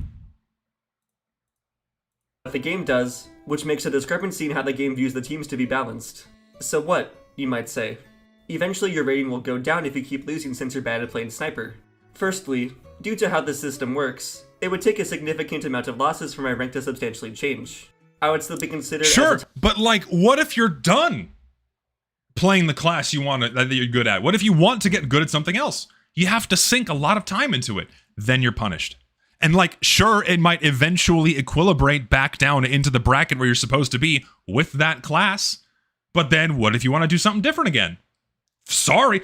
So few people, I think an extreme minority of people, put more than 90% of their time into one class in TF2. Not saying that people don't put a majority of their time into one class, but most people kind of play a spread of different classes. And they're not all equally as good at them. So like a matchmaking system only benefits the people that mostly play only one class, maybe two. Mostly. Top player even after a prolonged period of time of playing Sniper. And that's not even taking into consideration the different map environments. And secondly, if and when my rating goes down, what if I were to switch back to Soldier? The system doesn't track MMR between all your classes, so I would then be considered a low-ranking player despite having a high skill level. No, yeah, and then that's like the next logical solution. This is what I don't know if Overwatch still does this. I haven't played Overwatch in fucking like since like literally 2016. Because like they didn't used to do this, but like I think they do it now where they have ranks per individual like hero type, right? That's what Overwatch does, right? Is they have like individual ranks for your different like DPS, tank, and support, right? And so like, oh, okay, the solution is let's divvy up the population more by giving individual ranks for offense, defense, and support, or a different rank for each individual class. Oh, okay, now this relies on having a large enough population of players to satisfy the matchmaking requirement of filling up an entire server. And when like 5v5 and 6v6 games struggle to populate a full server in a reasonable amount of time, like even 5 to 10 minutes is too long in my opinion. I'm spoiled by Team Fortress 2 where I don't have to wait to play, but like 5-10 minutes where you're just sitting there doing nothing, maybe opening some loot boxes and spending money on microtransactions, right? It's like, what, you're just wasting your time to play. And the reason why you're wasting time is because you're at the mercy of a matchmaking system with more knobs to turn and more knobs to keep track of to fill up your server, and it just wastes more of your time. So like the solution is more ranks and more time wasting, and a lot of people defend this like it's a good thing when it's just like even that doesn't help. Fuck! Deadlock has a similar system that offers variance in where you are placed in rank based on character-specific performance. No, yeah, and so like you need an insanely high player population in order to make individual ranks for per characters or character type or even like map type to actually work, because if you have like anything less than a 6-figure player count, you're going to be waiting forever, especially if you're playing a more popular class type, because like in Overwatch the least popular are the supports and the most popular are like DPS and tank. So DPS and tank players are waiting forever because there's not enough support to go around. And the same thing would happen in Team Fortress 2. Like the most popular class consistently today is still somewhere around Soldier, Pyro, or Heavy, right? And so like if you want to play a full game where like, okay, we're like if you want to have like 9v9 matchmaking where there's one of each class, there would be so few medics going around to actually populate the game. And Valve considered that, you know, but they opted to not have class limits because TF2's population size is tiny, and then spreading it out over 9 individual classes with different rankings. Oh my god. Like just it's already a struggle to get 6 people of a roughly equal level of skill into a server, right? And Valve tried to do that with 24. They and listen, let no one tell you otherwise. Do not forget, the first 2 days of matchmaking was Valve's matchmaking system working perfectly as intended, trying to skill rank match 24 people of the same skill level at the exact same time. And because that takes so long to do for 24 players, they rolled it back day one and like widened the system's restrictions just to get players inside of servers. And that's why ranks go out the window for this game. They just don't work. Fuck. I'm a broken record. You just put a ranking for each class then? Yes, you could do what some other games do and have a role queue, but this goes against the intention of being able to switch classes freely as you wish. Yes. Player classes form the backbone of Team Fortress 2's gameplay. Hello, Charlie Brown. There are a bunch of reasons why they're a useful design tool. A class is a bottled-up experience designed to be unique relative to the other classes in the game. A player who's getting tired of one class can switch to another class and get a fresh experience. They allow us to cater to players with a variety of different skills and desires. Beginning and advanced players can have fun together. Cautious, cerebral thinkers, strategic defenders, and twitch-firing adrenaline junkies can all find their niche. Team Fortress 2's class design... Yeah, and then you'd be forced to stay in that niche because of the matchmaking system constantly encouraging you to stay in there to like keep your performance up, and then punishing you if you deviate from that. It's like, it's so every time I hear this, it's so massively antithetical to what TF2 was meant to be, and here we are 10 years later. Shit. Design decisions enable us to have a larger number of player abilities in game, while still keeping a single player's decisions down to a manageable level. Yes. Role queue works in a competitive setting, but is not ideal in a casual setting like TF2. Nope. Even if role queue were to be implemented, there are variations in how each class can play with their different weapons and loadouts. Someone could be good at stock soldier, but struggle at direct hit.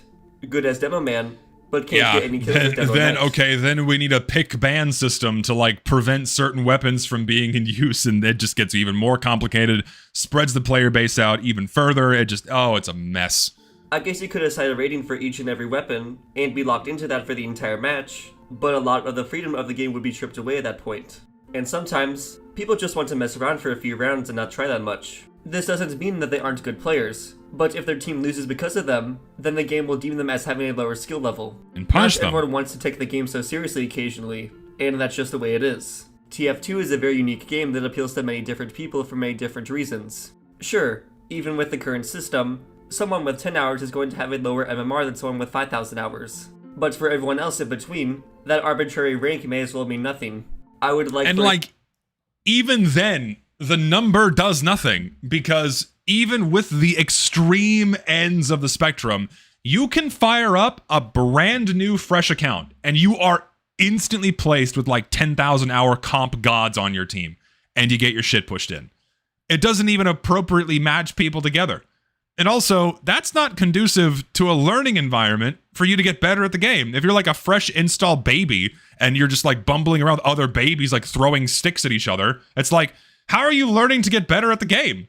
Not really. Maybe a little bit. Like, if you're fucking rolling around on a bouncy castle, you're naturally going to like find a way to make yourself balance and stop rolling.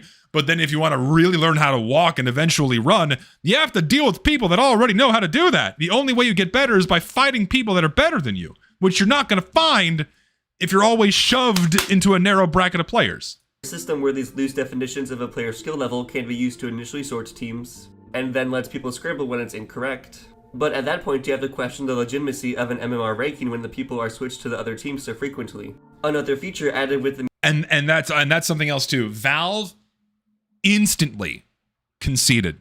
They instantly conceded that their matchmaking system was a failure the moment they allowed for players to come and go as they please. And then they officially put the final nail in their coffin with team switching. Because what's the point of forming teams based on skill if players can come and go as they please, and if you're going to just move people around anyway? What's the point? Meet Your Match update is the party system. A system that unified game mode selection with friends also came with a guaranteed team stacking tool. When queuing with people in your party, everyone in your party will be placed onto the same team. Yes, the thing that everyone despises is now a built-in feature. Only now you can't break up the team stack with Scramble, and instead just have to get your ass handed to you. In fact, any form of the players being able to balance the games themselves is now gone. Auto-balance is the only way... Yes, because they're incompatible with a rigid matchmaking system that makes all the decisions for you and has slot reservations. You can't have players making their own decisions because they conflict with slot reservations. You can't have team switching, because if you want to move over to a slot, matchmaker just claimed that. You can't go. You want to have team scramble? How do you move people around inside of a reserved slot that aren't inside the server yet? Ooh, can't do that either. Ooh, yeah, so they just turn that shit off. Ugh. One can get switched to the other team, which actually used to be able to make it so that you can kind of switch teams, but that was of course removed as well. And because everyone said no, and oh my god, I forgot, oh Jesus, it was this way for 2 years. Almost 2 years. It would ask you before it moved you automatically. So teams would stay even more unbalanced because everyone said fucking no. They had to force people over. Fuck! Like many other games, your only hope... Listen, auto balance sucks, don't get me wrong, but it's a necessary evil for a game like Team Fortress 2 where players are allowed to come and go as they please. You have to have it in a game like this. There's no way around it. There's not. For a balanced game is if the system can't create one for you, which is not practical for a game like TF2. Another part of matchmaking that indirectly affects team balancing is the length of the game, or rather the lack of length. Instead of using the server timer, a system which goes hand in hand with making Scramble more effective. There is now a round limit. The round limit matchmaking uses can only allow for a max of 3 matches on some game modes, with others like Payload or Capture the Flag only having 2 or even just 1 round. Round limits are horrible. I know I don't need to say it again. Oh, they're horrible. They just make all your games short. It makes them miserable. It's not fun. It fucking sucks. Just bring back the map timer. Give that level of agency back to the player to let them choose when they're done playing, instead of like, oh, it's time to go. Here's your doors. Here's your door animation. If you want to go now, here your doors are closing. Your doors are closed. I don't know when I'm done playing. I don't know how to tell when I'm supposed to stop playing. I can't feel that for myself. I need to have the company tell me when I need to stop playing. Oh, the doors are closing? Okay, it's time for me to go. It's time for me to go because the doors are closing, so therefore it's time to go. Okay, it's safe to leave the game. Okay, yeah. Thank you, Valve. Thank you, Valve, for telling me. Ugh! This matters because many people will leave the server after the game is finished. When the map switches, matchmaking will still try to assign people to teams based off that MMR ranking. In a way, doing a flight activated. Team Scramble, since that ranking is pretty unreliable. But it doesn't even matter since most of the people have left and it's pushing new people in. Yes. Team Scramble is more effective when people in the server stay. Because when you have the giant door slam in people's face, that's the cue for them to fucking leave. New combination with the same set of people under the notion that the current arrangement of people is unbalanced. If a scramble is initiated, but half the people on the server leave and it's filled with new people, like, it's only accounting for the original set of people. This sucks. This sucks so much. Slot reservations kill game balance right out of the gate because a match can start before everyone finishes loading in. This was not an issue back when players selected their team before they got put into the server, right? Before they actually before they were allowed to play, because it would always evenly divvy up the active players before the game started. But because now you have to have everyone on the same team, no switching, no moving around, everyone must load in first. Very often, one team starts with more players than the other, which in a game like Team Fortress 2 is massively influential on the outcome. Because if if red team is missing like 4 people when the round starts, blue team's going to gain momentum that can't be slowed down. And by the time they finally load in and start helping their team, people on red team already started leaving. It's like, oh, what are we doing? Please, can we just go back to what made sense? Fuck. People who were considered to form unbalanced teams. Can't everyone just not leave in matchmaking then? We're watching a pretty decent video going over the nature of TF2's balancing. There isn't an incentive to when it takes 2 minutes. Casual makes it easier to get into the game. You don't understand we can't replace the automated system with a more functional automated system. It is funny because the nature of a matchmaking system allows for it to be pretty fucking good at getting a server full. That's something that Quick Play did struggle with. It was good at filling up, a few empty slots that needed filling up, but like starting from an empty server, gathering a pool of actively searching players was something something that Quick Play was not good at. But beyond getting you in the server, that's it. Everything else after that sucks. It doesn't work. Put it back. Revert it immediately. That's all shit that needed to be changed under the hood. They could have just made Quick Play do that and leave the same server settings on. My God. For the next round, it might not even switch to the map you want to play on, and finding a new game takes less time. Even if everyone I'll does link the stay video and at the it's end, on the don't worry. same map, what if the teams are already balanced and you don't want to scramble it? Valve tried to create a system to perfectly balance teams in a game where the teams couldn't always be balanced, and then removed the only way to counteract that imperfection. Yay, so good. I've hopefully been able to show that while team switching and scramble aren't a perfect way to balance teams in TF2, it is a far better and essentially required way due to how people play this game. A ranking system is certainly not only how people play the game, but just because of how the game is designed. You need these systems in order for a more consistent and fun experience. It's just part of the sauce that makes the overall TF2 experience. You gotta have those things. Team balance, with it actually achieving the opposite effect with what does matchmaking do Quick Play and team scrambles can't? So so the difference between Quick Play and the matchmaking system, okay? So what Quick Play did, is it would serve players on an individual basis. That's the simplest way I can put it. What it would do is it would look at your settings, it would look at your game mode, it would look at your advanced options like, okay, I only want 32 player servers, I only want servers with random crits on. And what it would do is it would refresh the entire server browser, which used to contain Valve servers. And then it would find a server based on those criteria, and it would put you in. Okay, it'd find a slot, it'd put you in, but it would also take other variables into account, like how many people are currently on the server, so on and so forth. So it would like put you into a populated game. And that worked well. That worked well because Valve servers were visible in the server browser. So you had two pathways by which all these servers could get full and then stay full. So really all Quick Play needed to do was fill up like the last 4-5 slots at most, right? Because eventually, because by the nature of going into the server browser, you could just fill it up the rest of the way. So Quick Play was really good at backfilling the servers that still didn't quite have enough people. And then also keep full servers topped off that were at like 22 out of 24 players, right? So that's what Quick Play was good at, and that's how it functioned. Then, when they removed Valve servers from the browser, which was how the majority of people would get into games like 50-50 roughly, I want to find some actual stats on that. I'm not sure if we have access to that. But as soon as they removed Valve servers from the browser, and the only way you could get into a Valve server was through a matchmaker, then, and this is the only upside the matchmaking system has, simply by nature of Valve servers not being visible in the browser, is that it could find clusters of players to fill an entire server at the same time, which is necessary if you're not putting Valve servers in the browser and allowing players to join via ad hoc connections, okay? If they were visible in the browser, then this collective nature of pooling players together and tossing them all in at the same time would no longer be as necessary. It's still good because you can instantly populate a server full of people all looking to play the same map, but then everything else it does after that point sucks dog shit. The ranking system doesn't work. Putting everyone on fixed teams and then loading them all in at the same time usually leads to what I just described, where one team has their players load in faster, leading to a steamroll. Then the nature of, all the other server settings, like, the round limits making games too short, lack of scrambles, fucked up auto balance, what have you, all that shit needs to go away. And so if they were to bring Valve servers back into the server browser, then you could absolutely go back to a Quick Play-like system.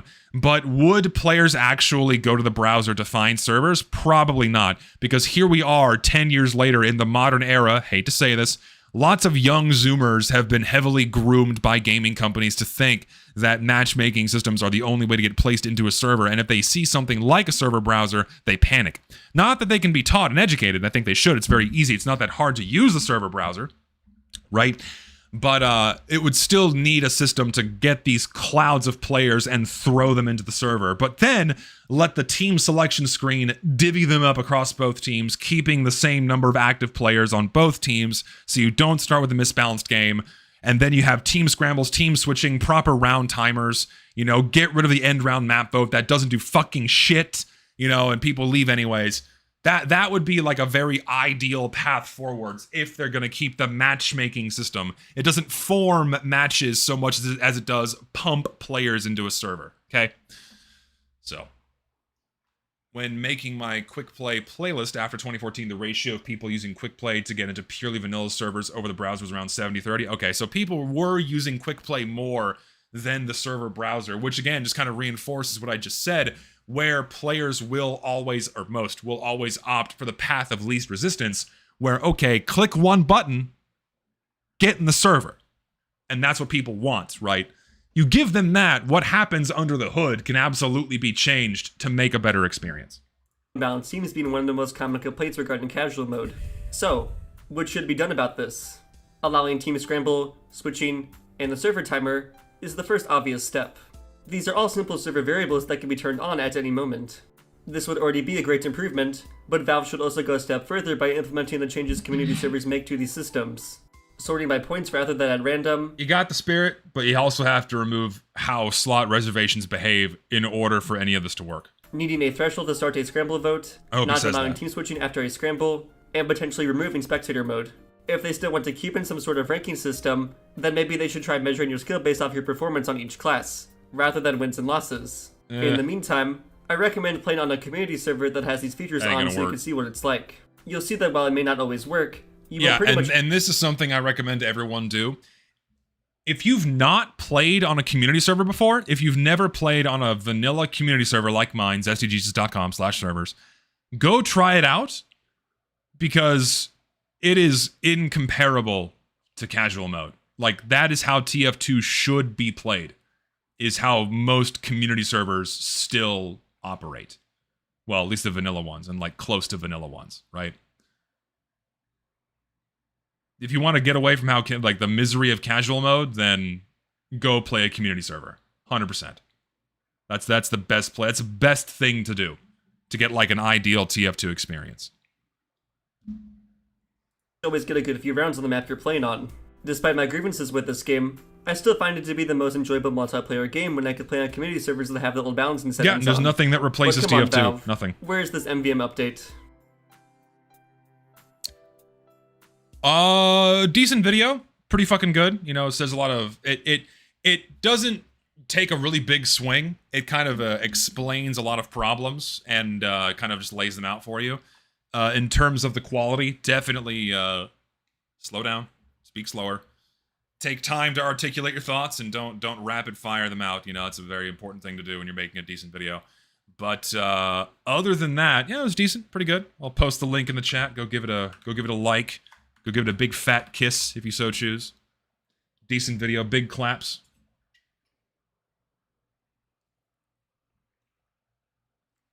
If you want fair balancing in a TF2 game, it's in a community server. If you just want a better overall experience, it's not just like better balancing. If you just want a better TF2 experience, go play on a community server, and you're going to get that. It's going to be infinitely better than casual mode. 100%. Most of the time. If not really all the time. Yeah. No, and I know it sucks for you guys that live in low population regions, especially like Australia, Oceania. You guys have nothing. I am so sorry. You have like 5. I mean, we can check right now. Like, we'll just go to... Do I have it bookmarked? I don't know. We'll just go to like TF... Oh, that's not what I wanted. Nope. TF server. Let's go to... Where are we at? Let's go to our regions. View all regions. We have, in our lower population regions, 57 players for Singapore, 39 for Hong Kong, 0 South Korea, 0 Australia, and 0 players in Sydney right now. 17 in Japan. The fact that Japan has 17 is crazy. You know, all of you lower population... This is casual mode, by the way, which is where most players are residing. Okay? That's pretty bad. That's really bad. Has Valve even promoted TF2 on Steam since like 2016? Fuck no, of course not. Why would they? Why would they?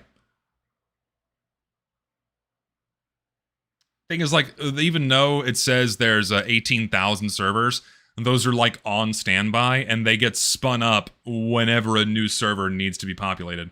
No, yeah, like, obviously the player count that's shown on SteamDB is not the actual true player count that TF2 actually has. The little video I'm working on for here on the second channel is a little bit of an update on the on how bad the botting is in TF2, so that should be out sometime the next week or two. So, yeah. VPN? Why would you want a VPN to go play in Japan? You get like insane ping, it'd be miserable. So it is unfortunate. No, like, so like, sure, it is late there. I do completely agree. But even when it's late in America, you can still get into a server, right? In like higher population regions, you can still find a server at like 2 in the morning. Usually, like at least Dust Bowl or 2 Fort or something. But in Australia, there's just nothing. Like, if you want to play TF2 at 4 a.m., you're fucked. You can't do nothing. Oh, it's so sad. Like, some of my most fond experience, my fondest experience is playing TF2 is playing in the wee hours of the morning when I can't sleep. I just fire up like a Dust Bowl. I go play on Dust Bowl, and I just, you know, I go have fun. You know, you can't do that in low population regions, unfortunately.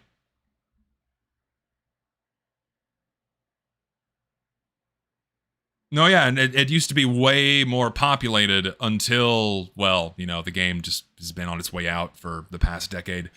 Like, it's pretty remarkable. Don't get me wrong. It's pretty remarkable that we have 11,000 people inside of Valve servers right now. That's pretty fucking good for a now 20-year-old game. And we probably have a few thousand people inside of community servers. I mean, we'll go to, like, Teamwork. We'll see what teamwork.tf says about the community server population.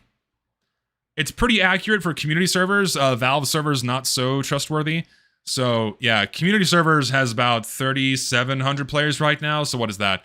11,000 plus 4,000. You got 15,000 people inside of servers right now. It's pretty good for a 20-year-old game.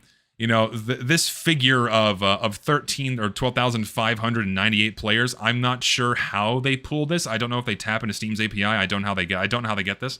But I also am not sure if this includes people that are queuing. It could. That would explain the slightly higher amount. It's not too far off. This is like, 11,000. This is almost 13,000. So it's a discrepancy of about 1,600 players. It's not much. It's also a weekday, sure. But like the peaks on weekends versus peaks on weekdays is not that much, right? Like, I mean, shit. Here's Tuesday, Monday, Sunday, Saturday. The peaks and troughs are pretty consistent day to day. And of course these are botted figures, but the actual parts of the data that are going up and down, this is the human activity. So the actual amplitude of the wavelengths is natural. So TF2's player counts day by day are pretty consistent. Though I should remind people that, this is from my botting video, that the amplitudes of these peaks and troughs, the amplitudes of the wavelength is very much squished, because when you have a lot of bots that are online at the same time, it like raises the minimum number of players, and so it kind of squishes your amplitude like this. If you remove those bots, it gets expanded by a little bit. So if the amplitude was appropriately scaled with bots removed, you would actually probably see slightly higher amplitudes over the weekends than you would during the weekday. I mean, looking at base discrepancy for like Friday, peak Friday to low Friday is like what, 46 and 58, so like a difference of 12k. And then say today we peak at 62 down to 45, which is more than 12k. So for whatever reason, we had a bigger player peak on a Tuesday than on a Saturday.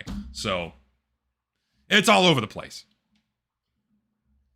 Compare player retention, the playtime by trader matters. No, of course, too. Like player retention's horrible in Team Fortress 2. I mean, all we have to do is like look at the last 6 years. Like, it's just been going down. Like the baseline is absolutely an organic figure. It's just been going down since 2022. And it's not going to get any better. Unless Valve does something miraculous with this game, it's not going to get any better.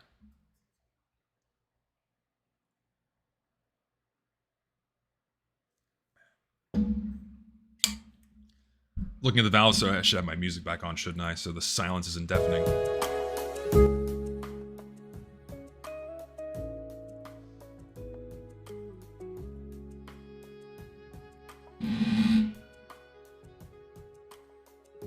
So, yeah, usually like your typical like high peaks for like say any other game. Usually any other game is going to see their peak at, like, we'll just go to Counter-Strike. They usually see peak activity on weekends. Actually, Counter-Strike's like remarkably stable. Oh no, it's a little bit bigger on the weekends. Not too much. Slightly. But generally it's going to be expected that you're going to see more activity on the weekends.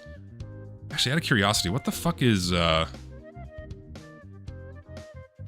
Rivals is at 100k still, roughly. It's pretty impressive. Damn. Shocker. It's easy to say, well, it's an old game and adjust your standards, but Valve were the ones who decided to turn this into the first ever forever game and sacrificed all of its integrity for it. True, but also, adjusting my standards means playing modern garbage. I'm assuming that's what you mean, unless you mean, like, standards for player numbers, I'm assuming that's what I don't think it's what you mean, Richter. But yeah, adjust my standards because like why would I change my standards? What if modern standards most people have are dog shit? Yes. What if they're terrible? Like I'm not gonna like just lower your standards and everything becomes wonderful. Yeah, no shit. but then that means you have no standards, so anything goes, so why be human? Why be alive? Fuck it. Well, if I just lower my standards for what constitutes a good meal, fuck it, everything I eat's wonderful. It could be like ground up bricks and sawdust. It's gonna be delicious. Stuff that in a sausage casing, I'll eat that shit.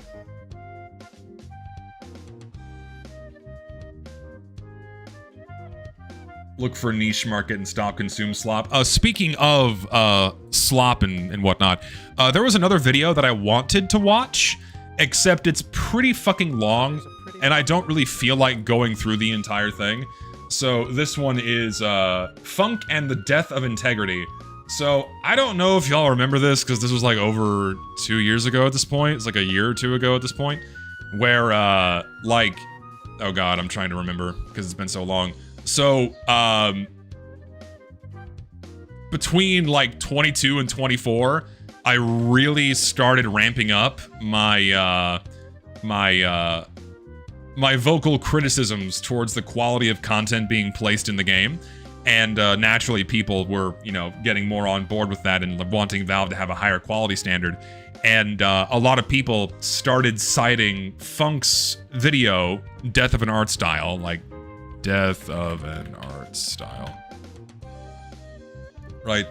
A lot of people were citing Funk's video as like, oh wow, this was like the first video to start it all that was like highlighting all of the problems that that were gradually being lumped onto Team Fortress 2 in terms of like, okay, we have diminishing hat quality, it's impacting player recognition and team recognition, these things are not good. And so I picked up on this and started kind of, you know, driving that point home again because things just started getting so much worse. Shitty clip art war paints, dog shit, tacky hats, so on and so forth. And when did this happen? When did he pin this? Yeah, it was already 2 years ago. So he pins this comment. Move this over here.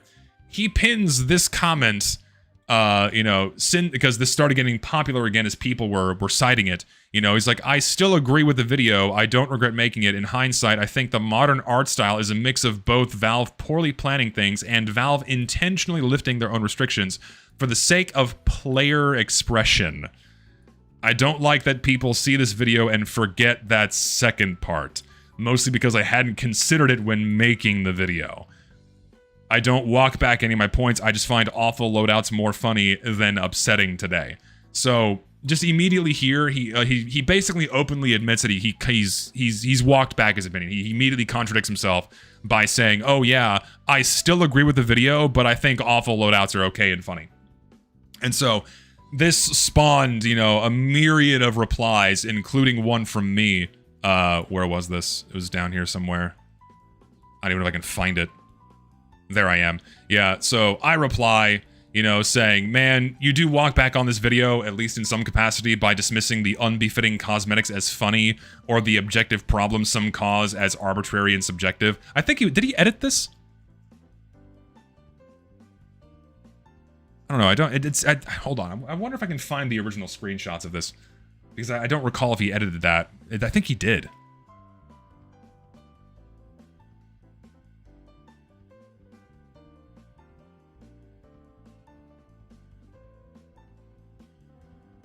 Yeah, I also remember the pinned comment being longer. Hold on, let me see if I can find this.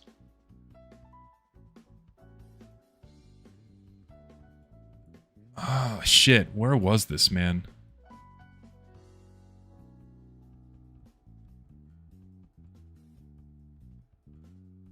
This was 2 years ago, so I barely remember. Either way, I can't fucking find it. Anyway. I don't hate Funk. We're not hating on Funk here. We're just pointing out a bit of a hypocrisy that is really frustrating. Like, super frustrating. So, scroll down. You know, I call him out, you know. You know, some nuance and subjectivity lies in determining what is and is not befitting for the game. I shouldn't have used subjectivity. It's nuance and objectivity, because TF2 has an objective art style, and there are very clear ways you can violate that art style by just dumping shit into the game. You know, but like, these lines were crossed years ago and should have never been, and I think most people could agree that a giant hot pink banana head is not something that belongs, for example. The video remains spot on. This Funk's video here is fucking evergreen. It's immaculate. It's beautiful. it should be heralded as like the first big alarm to what Valve was doing with this game that like got really big, because people were lauding and lamenting what Valve had been doing to this game for a long time, like long before this video. But this is like the first video that got really big, kind of be like honing in on like, this is fucked up and don't do this. No, yeah, it's sad seeing him become kind of complacent with Valve sacrificing what makes TF2 unique for the sake of player expression, right? Because like, what is player expression? Like, oh, just slapping things on your person that are nice to look at. You know, like, this is me expressing myself in the game. Well, the game's not here to express you. The game is meant to be the piece of artwork that it is. And you can certainly lace in cosmetics that are in alignment with that art style, right? But once you go outside of that for the sake of making a dollar, you completely shit on what this piece of art is, and it ruins it. You know, and so on and so forth. Anyway, so we have this long back and forth. I'm not going to go into it, yada, yada, yada. But then this guy kind of jumps back in 2 years later and kind of breaks all of this down in a very, very long-winded a little bit, but also very, very detailed way that I think is worth watching. Not on stream, but I'll post the link in chat for those curious. I do recommend you watch this. It is pretty good. It makes a lot of good points. But bring this back over here. Hello. It's sacrificing cohesion and integrity for the product for money. No, yeah, that's absolutely what it is. It's sacrificing the cohesion and integrity, both of those things, making TF2 this special, beloved, amazing game for the sake of making millions and millions. TF2's probably made close to $1 billion over its lifespan. I would not be surprised. Like, in its 20 years, if Counter-Strike can make $1 billion or multiple billions of dollars in 1 year, it can absolutely make $1 billion in 20. TF2 definitely made Valve over $1 billion in the entirety of its lifespan, guaranteed. So.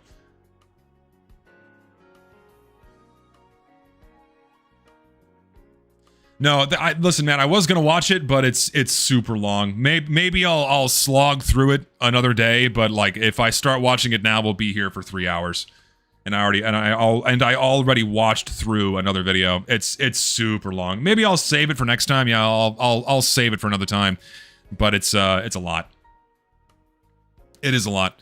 TF2 has definitely made $1 billion when you consider how it was used to bring publishers to Steam. The knock-on effect of those cross-promotion items isn't discussed enough. No, oh yeah, absolutely. Right. Remember that Valve used Team Fortress 2 to advertise other video games in them and to bring other games to Steam. So they made a lot of money through that as well, because Valve ultimately got their cut of those game sales too. So indirectly, they brought in a lot of money using TF2 as like a vehicle for more games to get put on Steam. Yeah, maybe I'll watch this on Saturday, because I didn't have anything planned for Saturday, so maybe I'll watch this on Saturday. Like, I got annoyed. Okay, like truth be told, I got annoyed by something earlier that I wasn't sure if I was going to talk about it on stream. I may still not, because like, the only reason why I was going to talk about it is if someone brought it up in the chat, then I'd have an excuse to talk about it, but now I'm not going to. Because no one brought it up. Because people were asking me about it for like 2 weeks straight, and now no one has, so no one cares anymore, so we won't talk about it. But I have nothing planned for Saturday, so I'll watch it then. But I got peeved by this shit, and it kind of threw me off. And then I remembered that I wanted to watch that that video about TF2's balancing first. I had that bookmarked first, and so I wanted to watch that instead. So Saturday, sure, I'll go through this. Saturday I will. Absolutely. When did the era of having these cosmetics that reduced the game's supposed art style into nothing, was it more recent, like 2018? No, I think when paints started getting introduced, that's when things started getting really bad. I mean, immediately, right out of the gate, TF2 had, like, the first wave of hats, the first generation of hats, already had some that massively deviated away from, like, the game's art style. Yeah, like the fucking pyro beanie. Like a child's hat for a mercenary? What the fuck are we doing? A football helmet for heavy? He's Russian. Why does he have an American football helmet? That makes no sense. The other hats were very much fitting, like Spy's fedora and the soldier stash, and even the baseball helmet for Scout, like, at least loosely connects and makes sense and stylistically works for his character. But something like the Yield Baker Boy would have been a much more befitting first hat for the Scout, you know? That would have been a lot better. and like the Prussian Pickelhaube, or however you pronounce that, was not like a good first hat for medic, but something like, say, the Ushanka would have been really good as either the soldiers or the medic's first available hat, right? Because like it doesn't make sense for the medic to wear a World War I helmet, right? So, well, Heavy is a brute like a football player, and Pyro's face looks like a salamander, so let's put a salamander on his soldier. It's like a salamander on his shoulder. It's a massive reduction of like the tone of the game to like reduce Heavy into like, he's a big strong man, so put big man in football helmet, he'll kick big ass in American Football League. Yes. No, I don't think that's okay.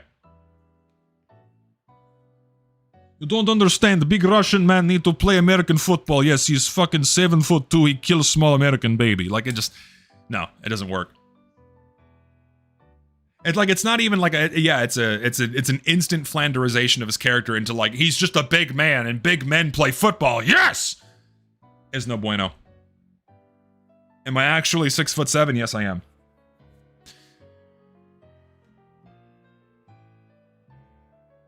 You will use the Mary Cone, and I will like it. I will forever archive that shitty hat in my inventory as a reminder of what this game has become. It's so fucking bad. Like, I like a little bit of slop. I like a little bit. I like a little tinge of slop every now and again. I will admit, I am a casual, little bit of slop enjoyer, but none of it should be in the game. It shouldn't be. It doesn't belong. Get it out.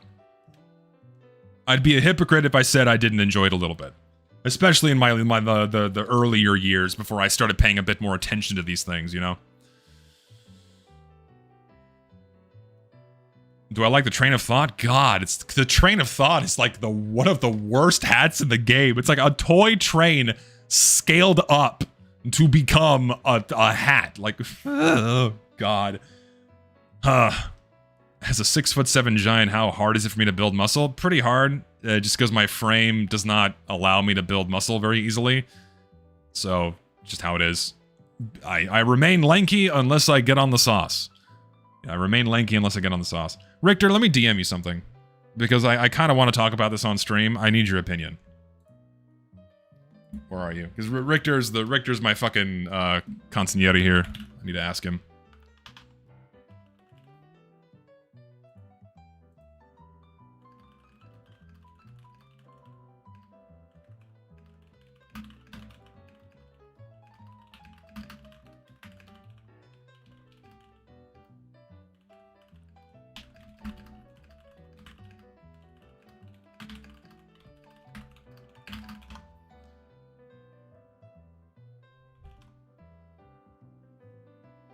Well, that's my green light, because even he didn't know this. So, yeah. So, okay. And I know I'm gonna get shit for this. I know I'm gonna get shit.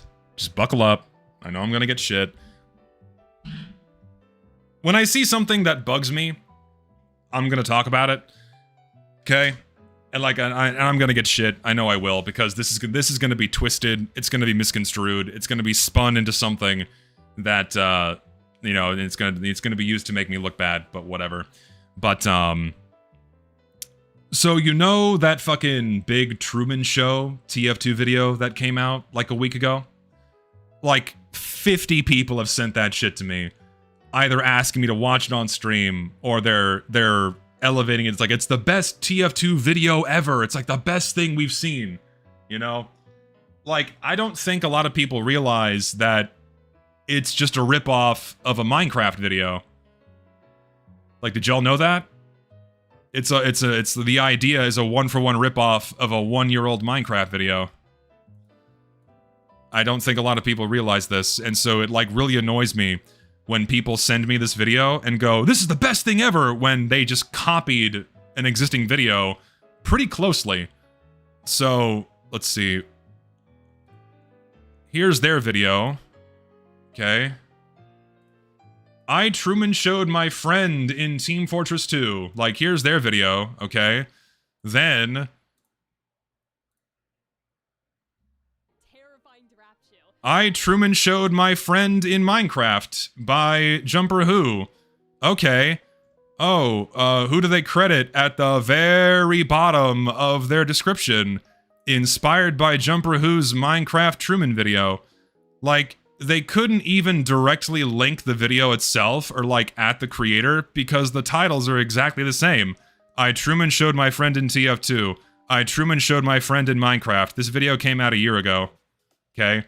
And like, at face value, there's nothing really wrong with doing this. This happens on YouTube all the time, where they take an existing idea that's popular, and then they just kind of put their own spin on it and translate it into something else, or some people just outright blatantly copy it in the same game. That happens on YouTube all the time, and like, whatever, I don't care about that, that's fine, you do your own thing. But it irks me when this video is being elevated as like one of the best TF2 videos ever made, when it's just a blatant copy of this video. And it doesn't really stop there. It gets a little bit more like blatant than that. Like it's a very blatant rip on this video. No, I know, Richter, you told me that the meta is just to steal a successful idea in Minecraft, wait a year, and then do it in TF2. El Nexo did that too with his 100 days of XYZ class, because that was a thing that people did in Minecraft, and they did the same thing in TF2. Okay? So here's this. Okay, and so like I decided to watch both of these videos to like look for similarities, and there's a lot. There's a lot of similarities between the two videos, and so like I'll just show you the clips I pulled. Hold on, let me like adjust my chat window and shit here. So I just quickly did this earlier today, and so like I just compared some clips from these two videos. So like here's the Minecraft video. The movie does is have a stage light fall directly in front of Truman. This sets up that something is not quite right about Truman's world. And this is also how I'm gonna set up TF2's show. So I directed my first two actors to start dropping various objects on his head. The first map was C. Ravioli's favorite, Upward. The first thing I wanted to do was recreate the intro scene to the movie, where a stage light drops from the sky in front of Truman. This would be the first hint of many that suggests that something is off about the world he lives in. In my show, instead of a stage light, it would be a spy ragdoll. Now, in the movie, Truman goes about his regular day-to-day activities, but what he doesn't realize is all the paid promotions that he's inserted in. So I, of course, needed to recreate these in some unique way. And what's better than promoting this server's merch? Therefore, I assigned another actor to be in charge of them. And beforehand, I even made him a poster for him to hang up in front of TF2. TF2, did you know that Lifesteal is like the best server out there ever? Whoa. And if you buy this merch today, you will have some extra swag that will get you better in Minecraft, and you will start slaying. Then again, also play.lifesteal.net. How did you it's lifesteal.net, dumb. I mean, I'm not surprised. That was really good. Yeah. I'm not. See you guys later. How he's dead. How he's dead. This is part of it all. It's all part So like the gag was, oh, we're gonna do an ad read for the sponsor playing off the Truman Show, because if you've seen the movie, they have advertisements placed in the area that Truman lives in because they have to have sponsors to pay for the show. And so they pull off that same gag in Minecraft, and then What? Dude, I just want to say thank you, dude. Where'd you say they do the same they do the same bit, okay? 500, dude. It's like, You know, 1,000. they do the same bit where it's like, oh, okay. The guy said that he got it off like a Manco store, not like the in-game. And so now they do a not like the read Manco for store, Manco like, store similar, inside the but server. Manco store. Fast forward after they read the whole thing. You're actually sponsored. Why do you know everything about them? You're like the current active giveaway. Because I use the site. Because I buy stuff from it. I don't know, man. pitch them And with- then like all the way through, like there's the sponsor read, yada yada yada, similar structure all the way through, and then it goes into the ad read. This Main again. character's life. Squiddo is one of my new actors. Her goal is to make TF2 go even crazier than he already is, starting with putting him in a time loop He's that in he chat, I can't don't care. escape from. Just like how the Truman Show follows a loop of its own. What? C. Ravioli was inches away from the truth. So the point with this one is they use the same movie clip, Putting him in a time and then here they use he even started same trying to predict scene. what would happen next, just like in the Because here it's like, oh, time loop. Oh, he's starting to predict what's going to happen next because time loop. And then, oh, it's going to happen again. 2 games in. to show and start to make parallels between the movie and real life. However, Brother, listen. your video's like fine, it's successful, whatever. The reason why I'm pointing this out on stream is because I'm tired of people sending this to me and like saying this is the best TF2 video ever made. Like, I didn't watch the Minecraft video until after I recorded everything. Okay. However, the most interesting thing I'll about trust the you, movie sure. is the trauma. But even then, like, you cite, oh, it's inspired by that same Minecraft video. It still shows that you played heavily off its structure. And then, like, even at the end, like, I hope this is a bit. That's not the right line. I never even watched the Truman Show. Did you actually not watch the movie?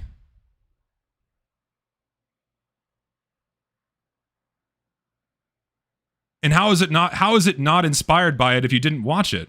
Like the Minecraft movie, and did you not watch the fucking video? Did you not watch the movie? So how can you base an entire video off of a movie that you've not seen, which then lends me for me to believe that, oh, okay, you go back and watch this Minecraft video, you pull all of the same scenes and follow a similar structure. Like, there's a couple of other pretty, like, blatant... to show and start to make parallels between the movie and real life. However, the most interesting thing about the movie is the trauma and having bad things start to happen. So the way I scripted this for Darapshu was using an already existing fear that everyone has on the server. Anyways, that was all just filler, and our next big scripted event was about to happen. In the Truman Show, strange events happen where cracks in the simulation begin to show. These glitches in the Matrix were tip-offs to the main character, hinting that his world wasn't what it seemed. Is happening are genuine events, but one of my favorite scenes in the movie is when Truman's true love was taken away because the relationship didn't follow the script. But the last thing she said to him was, "Nothing is real, Truman," and this gave him hope to escape his world to be with her. Obviously, I don't YouTube want Shorts is to not the figure same out thing who's as in watching a Truman movie. Show, but we are nearing the end, so I'll give him a hint, just like Truman was given one. However, I can set it up in a way where Darapshu might not put the pieces together. Now, Squiddo is the one that made him start to go crazy, so I made it her job to do this "nothing is real" scene, and I directed her to For the fourth game, I wanted to give C another tip-off. This would come in the form of a crazy conspiracy theorist who would tell C that he was Like, you living in go a through the simulation. exact same motions, This would the mirror exact original same movie, bits, where using Truman the is told same that his world is scenes. fake by an actor going Like, off script. it's There would also fine. be some other Like, I'm conspiracy not dogging you for doing this, man. I think you're misinterpreting why I'm showing this. The reason why I'm showing this is because I'm tired of people throwing this video in my face, saying it's this amazing original piece of work that's like the best TF2 video ever made, when it's just a rip on an existing Minecraft video. I'm not diminishing the amount of work that went into it and the amount of planning and the amount of editing and all the shit that went into that stuff. But like, at the end of the day, you're just taking what was popular in a Minecraft video and then putting it into a TF2 format. So that's it. And the fact you didn't even see the movie is like even more blatant, that like you kind of relied on the Minecraft video to use for your structure and like know what scenes to pull. Unless you didn't do that. Like, you're telling me to read the pinned comment. Like, there's a pinned comment here. Just scroll to it. What does your pinned comment say? Please note, ask me for permission if you want to make React content of it. It's public.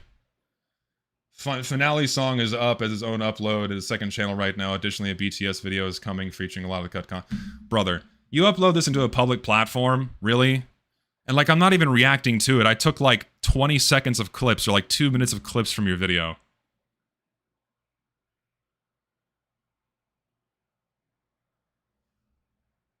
This is all completely fair use, by the way. Really? You're threatening me with that? That's insane.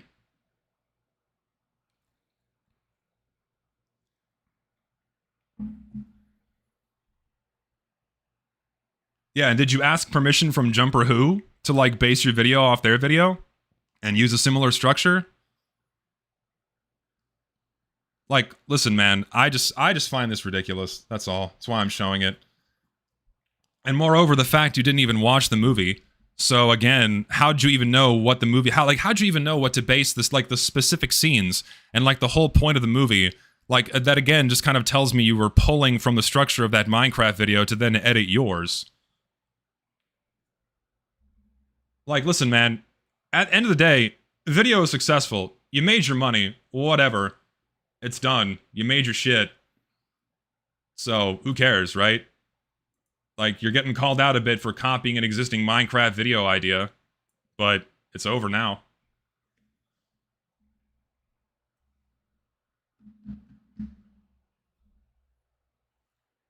And like, I don't blame you for doing that. It's what's successful. It's what El Maxo did. And taking successful ideas from Minecraft videos and then putting it into a TF2 format.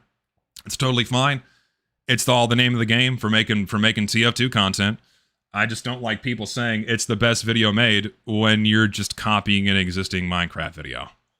So, every other YouTuber is doing it for the money except you. I didn't say that. When did I ever say that? If you want to come on stream, we can chat, by all means. Come on in if you want to have a chit-chat about this. But I mean, doors always open. I don't know, for me, I don't like doing copycat content because I like trying to create original work. Something I can be proud of at the end of the day. No, I did say that he made his money. He made a successful video. You not lying either, Zesty. I saw so many tweets from people shilling this as like the rebirth of TF2 creativity. There was some tweet like, dude, Truman Show and Germa return in the same month, XD. No, yeah, I saw a bunch of tweets like that too, where a bunch of other YouTubers were saying like, this is the biggest fucking video. It's the most creative thing, where you just copied a Minecraft video. Like, I mean, you even say it yourself. It's in your own fucking description.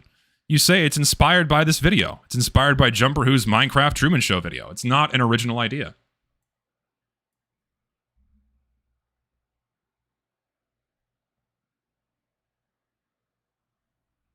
Cool. You're proud of what you made. That's fine, man. Congrats. Good. You did work. Good for you.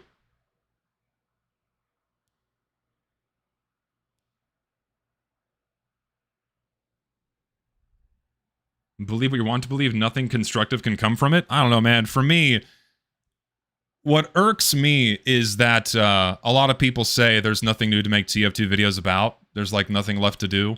And so we've just kind of reduced ourselves to taking popular ideas from other circles and then just doing that in TF2. When I think there's a lot more that can be done still. And like, if you don't want to do it, that's fine. I'm not demanding you do it. That's not an expectation that should be held to anybody. But like, I don't know. I don't want to hear that there's nothing left to make videos about, and then you just go, and people go around like, okay, we're just going to take an existing idea. You know, and just running with that. And I think it's a fair criticism. I think it's an absolutely fair criticism, especially with the publicity going around the video. It's an absolutely fair criticism to like show this as like, okay, it's not like this epic, original, crazy idea. So many people were hyping your video up as like the big, crazy, epic new thing. It's like, okay. Just whatever. I just find it shocking you didn't watch the damn movie.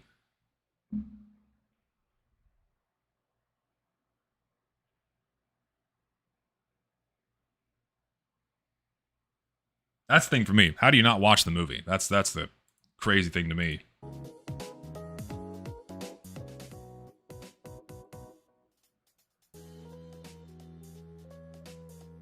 No, he had, I assume you, like, was that true? Like, genuinely, raw. Did you actually not watch the movie? Just like, yes or no, have you seen The Truman Show beginning to end?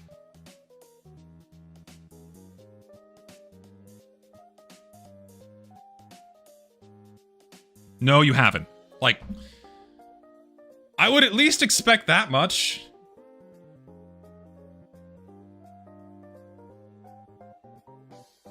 I don't know.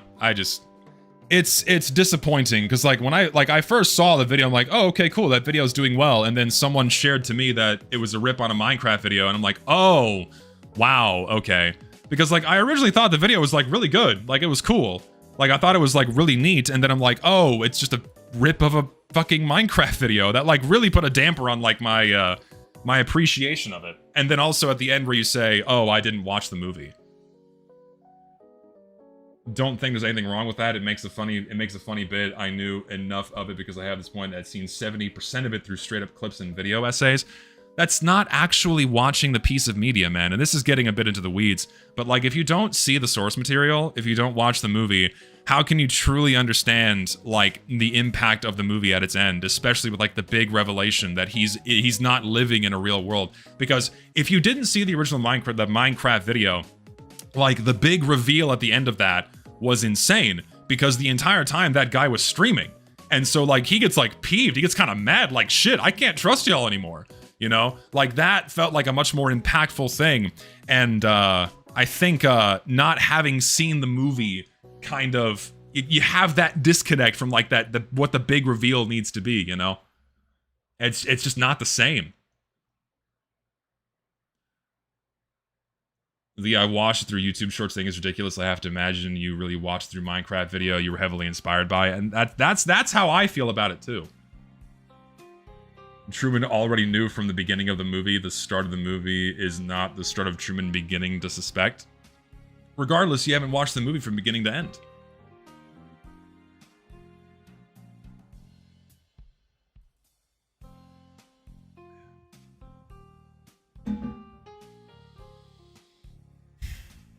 I don't know.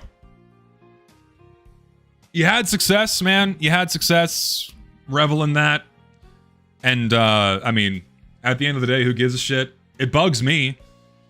It bugs me because, again, how this video is being kind of touted around is the bee's knees, but whatever. Just felt like it was worth sharing.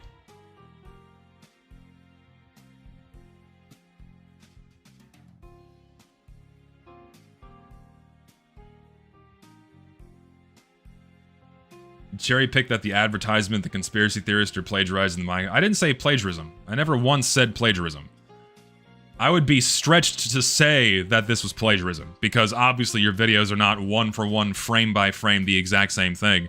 But it's definitely copying the idea and taking a lot of the same structure and anecdotes and even a lot of the similar scenes and ideas and kind of like doing the same thing one for one in TF2. It's not like blatant plagiarism where like you just copied someone's exact text, but like it heavily diminishes how special the video is when you realize, oh, it's just this same Minecraft video.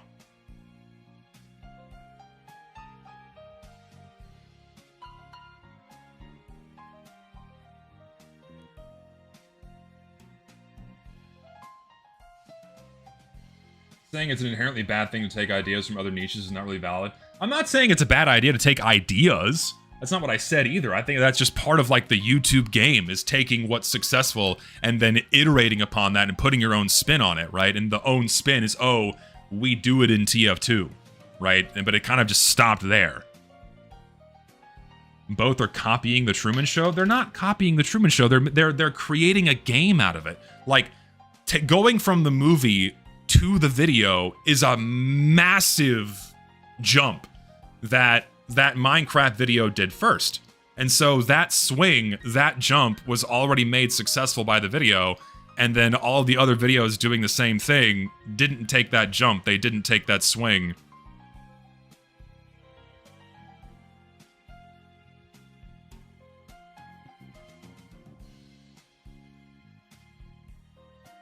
Yeah, it's not one for one the movie either. Like if they did doing a one for one creation of the Truman Show in any game would be fucking insane, by the way. Like a Minecraft animation of the entire Truman Show? Holy shit, that'd be nuts. Ridiculous to feel indignant when you're diminishing the work that I've done to say you made your money all right, man. I mean, I'm gonna diminish it a little bit because I when I first saw it, I had it on a much higher pedestal. Like, wow, this is really fucking good. You know, this is a cool idea. And then I realized it wasn't an original idea. And like, okay, that'd be one thing, it not being an original idea, but then when I go back and watch the original video that did this first, it's like not even that different. Other than it being in a different game and doing a couple of different bits. You know, like the whole everyone freezing in place thing and blaming it on a lag spike, that kind of thing. It's super ridiculous in bad faith to pretend, while they're both based on the Truman Show, as if it's a coincidence when you already admitted to the creative inspiration in the description, bro. Yeah, that's also true.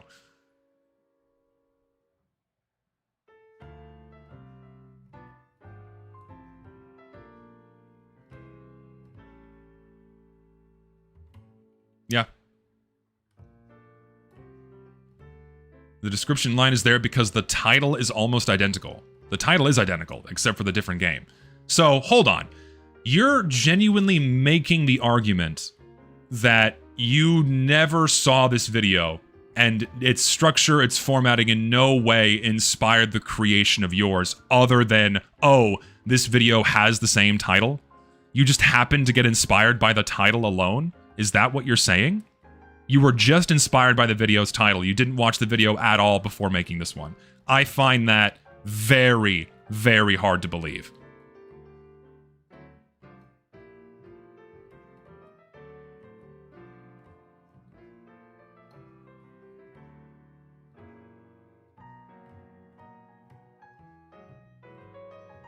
Deadass when I say this. When I saw the thumbnail and title, I thought the thumbnail was beautiful. I've already pre-said this on the stream I did, so there's receipts. It's made for the consumer, so it makes sense. The different person. Made for the consumer, so it makes sense why the video is done that way. It was the consumer enjoyed it, so YouTube pushed it. Sure. When I saw the thumbnail and title, I thought the thumbnail was beautiful. I have already pre-said this. What stream are you talking about?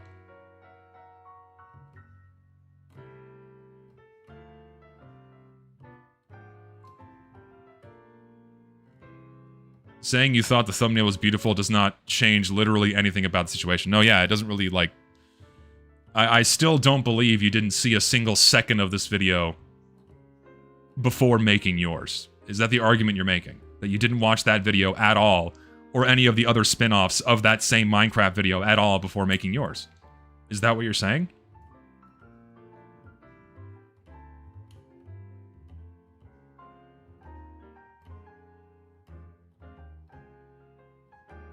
Like, it's okay. If you copy the idea, it's fine. That's just like the YouTube game, man. That's like, no one's faulting you for that.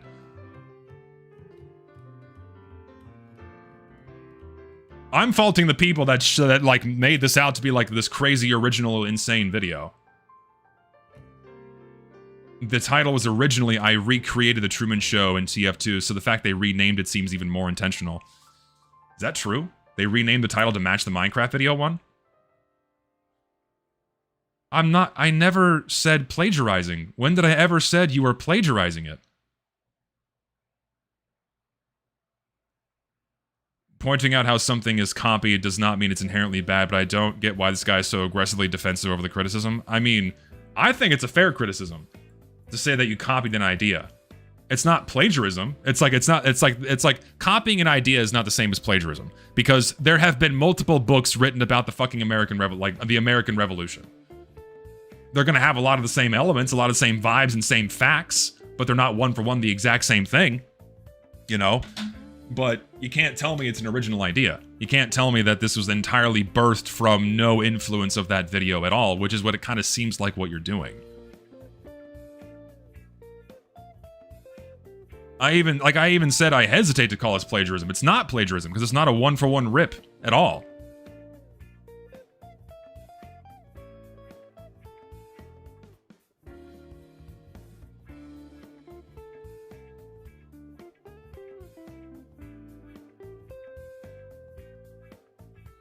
He did rename it from I recreated it. He said A/B testing, which is fine.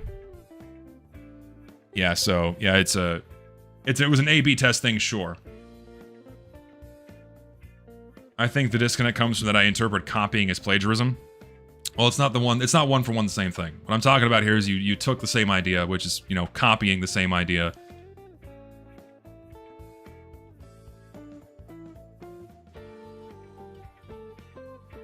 No, and I think my chat needs to understand I'm not saying you plagiarized the video. Not like, say, fucking internet anarchist levels of plagiarism where they basically copy things one for one the same.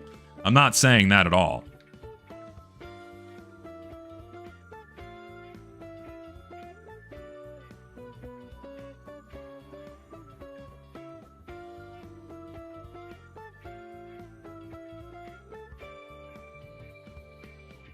No, and my chat is not representative of what I think either. You gotta bear that in mind.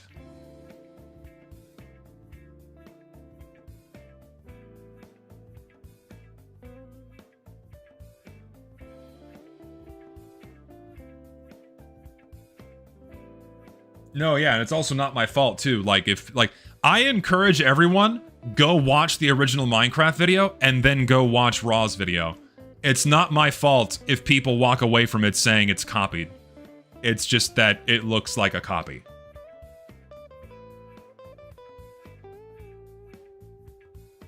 No, I think I clarified just fine, man.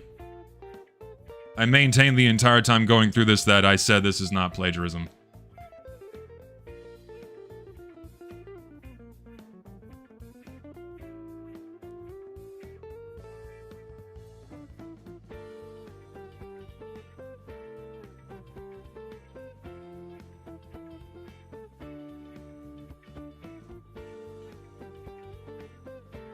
I wouldn't say it's damn close to plagiarism. I wouldn't say that. I don't think I agree with that. I think it's definitely, it's heavily inspired by the original video, I would say.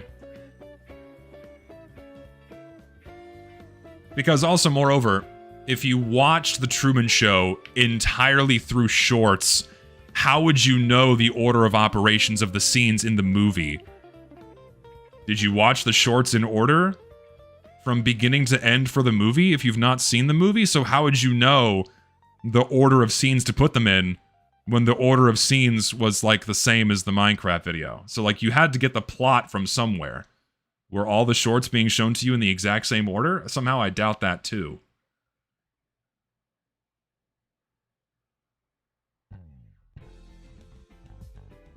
I don't know. You can come and chat in VC, man. Like this is all totally fair game. He wants to come on and talk, by all means.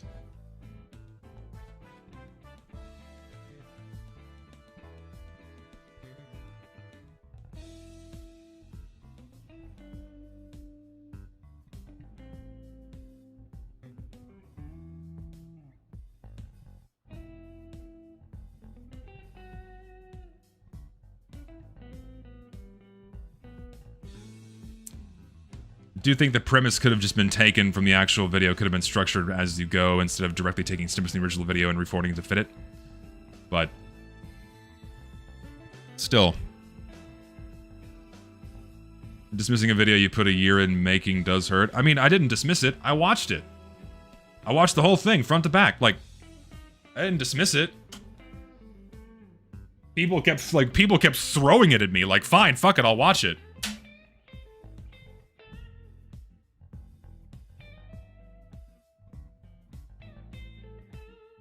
But like, listen, man, I would say it's not a good look to make a video about a movie or based on a movie that you've not seen.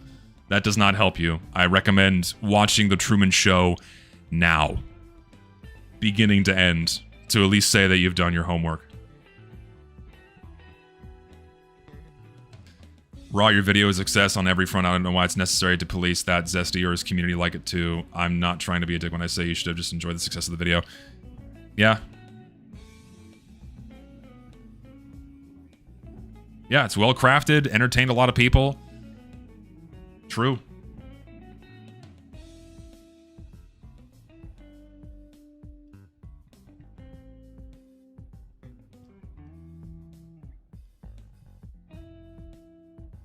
I mean, I was disappointed, right?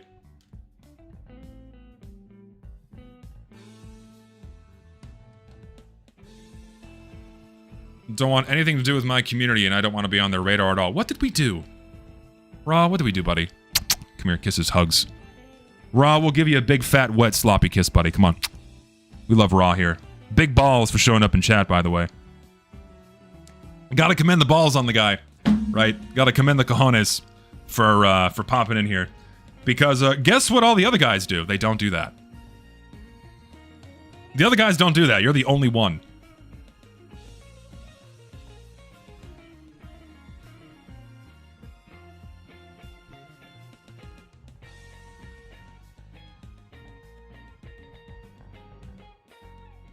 We will fondle your balls, Raw. Maybe not. That's a little much.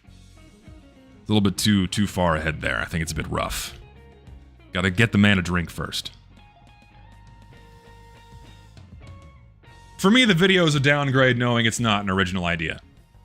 That's the main thing I'm walking away from. That's my main takeaway from all this. It's not an original idea, so I'm like, oh, ouch.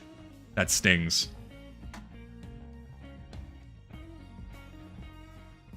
But again, that's just the YouTube game.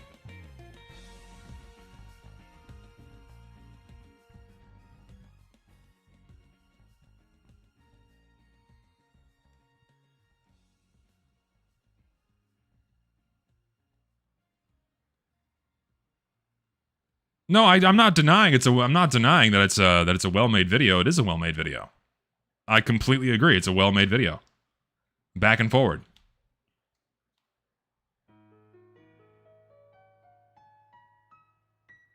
No, yeah, true. Moses didn't say. Moses didn't inscribe "Thou shall not copy" on YouTube.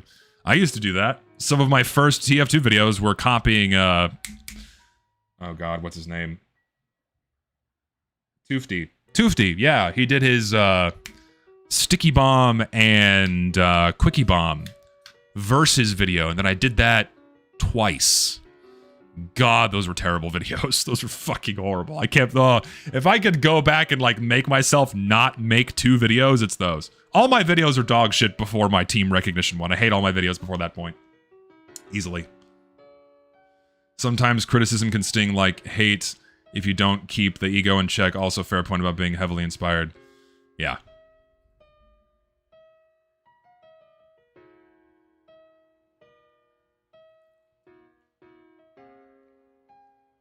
Yeah, Toofty's out living his life, man. I think he's got a wife and kid now. Well, I say now as though it's like a recent development. I think he's had kids for a while now. So.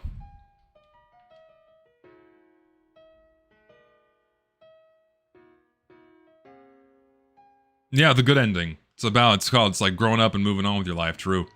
It is. Fake sell? Like what? Okay, no. That's not... We're not doing that here.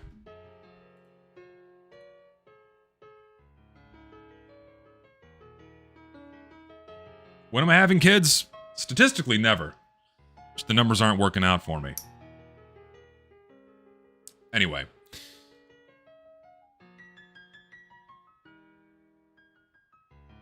Yeah, Toofty was a very chill dude. Absolutely. Very, very nice guy. Now, I'll check out the video on Funk on Saturday. We'll check that out. Watched you way before any of your controversies. I think you always made Kino vids. Thanks, man. I do appreciate that. I don't know. It's just a matter. I've been doing this for so long now. I've been making videos since 2016, but like that was my first channel. And now looking back at my library today, like, ugh, God. It's just a matter of like getting better in time. You look back at your old shit and realized it fucking sucked. And now I look at my more recent shit and it was like, you know, it was decent. I think maybe 2 videos I look at and go, I couldn't have made those better. It's my team recognition video and my bot video. I don't think I could have made those 2 videos any better. My Meet Your Match video, I absolutely could have made that better, but it would have made it longer, unfortunately, and I didn't want to do that because there's like several things I removed, and I wanted to like it's because I wanted to strike a balance between being thorough, but also not having it be 7 hours. So that was a struggle. So I cut out a lot of stuff on that one. I'm like 98% happy with it, but there's like a few small things I'm not happy about that. And then like my past 6 videos, I fucking hate because like I need to remember to parse my my more well thought out ideas and edited videos away from like the informative things I want people to hear or opinions I want people to hear. It's what the second channel's for. But like when it came down to the unmuting free to plays thing, like I needed my audience on the main channel to kind of push that because of what would have been the point if I just uploaded that to the second channel and no one watched it. So 6-7 you would an easy time finding someone if you try hard enough. Nope. Nuh-uh. Didn't work. Not yet. Second part of the quick play video when... Yeah, so the rough timeline I have right now for videos coming out is I have this shortstop video I'm making. You know, I'm making a video about the shortstop. It's not the biggest of swings, but remember, you guys asked for this by buying all of these. So I have to make it. So I'm going to make that video as good as possible. That's what's coming next, okay? So shortstop video next. I have to meet that milestone for selling over 300 plushies, so I will do that. Then after that, I actually came up with an idea that I'm surprised no one's done before. So I'm gonna execute that one after I make my shortstop video. Then I'll go back to hammering on Valve and make my last part of my matchmaking series of videos, because yeah, and hopefully by then, the MVM update will come out, and whatever potential adjustments they bring to the matchmaking system will be here, and then I can comment on them, but we'll see. My idea is a secret, because I don't want anyone stealing this shit, because it's a really good idea, and I'm, shocked that, no one's done this. Genuinely shocked, because it's so easy to do. So we'll see. And no hints. No hints. I want no one taking this shit. It's not that deep either. It's not that deep. I'm just excited to make it because I think it's gonna be a really fun, eye-opening video about TF2's design. Can you tell me about the big video idea you have in mind so I can plagiarize copy it soon? No. I mean, it wouldn't hurt, and the thing about this video is that it wouldn't hurt if people copied it. I just want to be the first. If people copied it, it would actually be a good thing. You'll see why once I make it. But I want to be the first, because it's all up here. It's all up here. I'm a pioneer! I'm an explorer! I'm a human! And I'm coming! Yes. It's gonna be a great time. It's gonna be great. I'm gonna make some fantastic videos for all of you. It's gonna be fantastic. Yes. I'm excited. Just not unfortunately. Later this month, I'm gonna be out of town for a month because I'm gonna be overseas. So, gonna be a bit of a break. Then I'll be back, and it's nose to grindstone on videos. I did say a video this month. It's not gonna happen. I need more time. I'm very sorry. I want these videos to take as much time as they need, and so I'm gonna give it more time, and then when it's done, it's done, it's gonna be good, and people will like it, and that usually lends to it being a video I can look at and go, yes, I could not have made that any better. So, that's what I want my main channel to be, is shit that I'm happy with.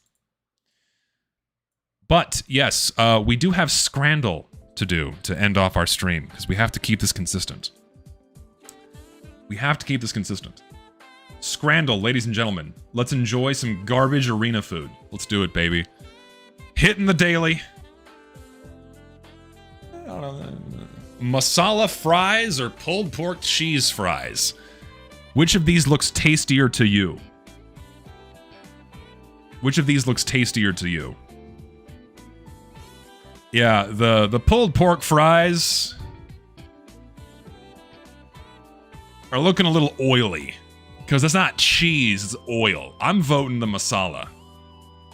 That looks way tastier, I think. Dry without sauce. Oh, what the fuck? What? What is... I thought this was a fish for a second. I thought that was a fish. Okay, so we have a pale ale bratwurst looking sad as shit, or a pie in a donut. Is that a savory pie in a donut? Or is it a sweet pie in a donut? I need context. This looks really dry. This is like a bomb of dry-ass bread versus really soggy bun. Oh, I don't know. It's like the least of evils here. Shit. And the price is bad too, but a lot of people don't focus on the price. I want to say it's the bratwurst, man. I think it's the brat, because that just looks so bad. I still think it's the winner. It's pretty close. It's pretty close. Okay, chili cheese dog with Parmesan truffle fries or chicken and chip. Oh, dude, it's the dog and fries, man. Look at that. That looks succulent. This is small. This is cheaper. I think the chili cheese dog is the winner. Chili cheese dog is 100% the winner on this one. That's my vote. Am I wrong? Do you think I'm wrong? I think it's the chili dog. Chili dogs! What? That's horseshit! No, go back. That's some fucking bullshit. There's no way the chicken and fries were better.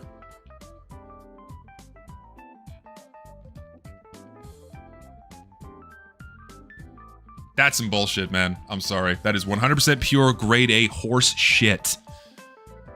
I'm thinking the cheesy brisket chips is a winner over the chicken curry, and that looks like cat food. This is colorful cat food. I think the brisket's the winner. Yeah, not even a contest.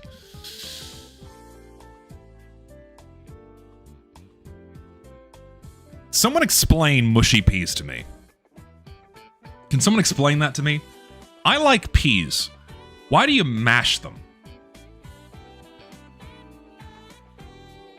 And then put it on a sandwich.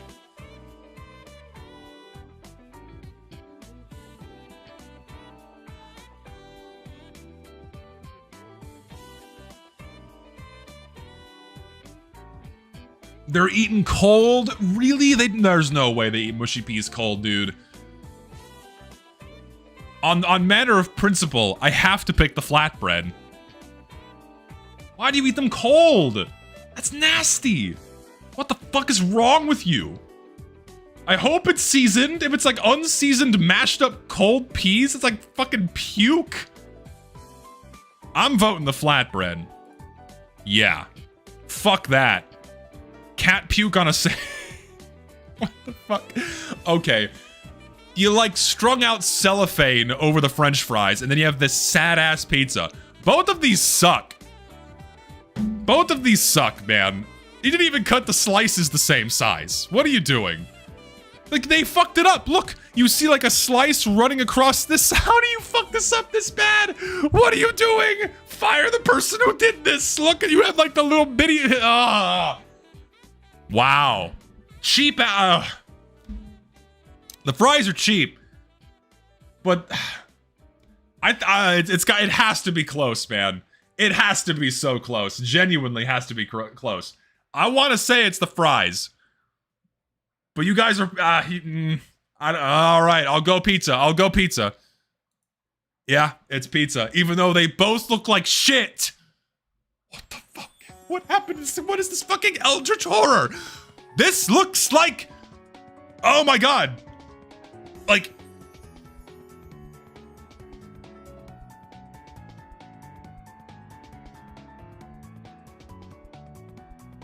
This looks like a demon! Like, if you asked a demon to hand you a meal, they would give you this pretzel! This is straight out of hell! What is this fucking Lovecraftian beast being held by a napkin? Huh? What? Oh! Not that the sausage roll looks any better. My god, what? Dry ass sausage roll or fucking Lovecraftian horror pretzel. It is $1. It's yeah, it's a hairy pretzel. It's $1. It's probably the sausage roll, because that looks disgusting. This is like I'd take a bite of that. I would run from this. This would grow wings and chase me.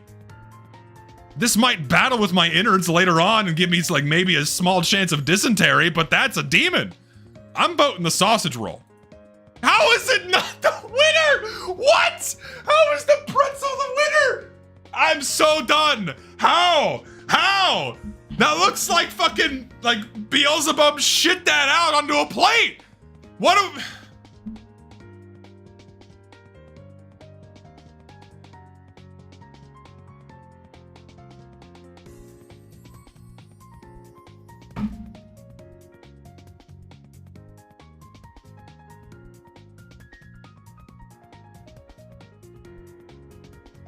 I think it's the hot dog. It has to be the hot dog, right? This gray ass nasty food. It has to be the hot dog. Yeah, 18%, rightfully so. Jesus. Okay, meatballs and pasta for $2, or a veggie pie with an Amstel? The fuck is an Amstel? Trash versus garbage. This one's tricky. But it's free. It is free. Oh shit, it's free. I think it might be the pie. I think it's oh, is that the name of the kind of beer? I'm not familiar. I think it's free. I think because the winner is free. Damn it. Fuck.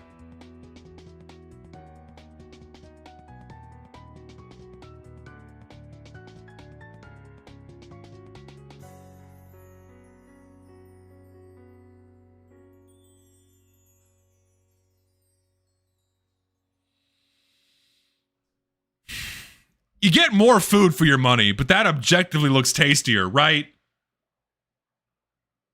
You get 4 dinky-ass tenders for $13. It's probably the chicken tenders. Yeah.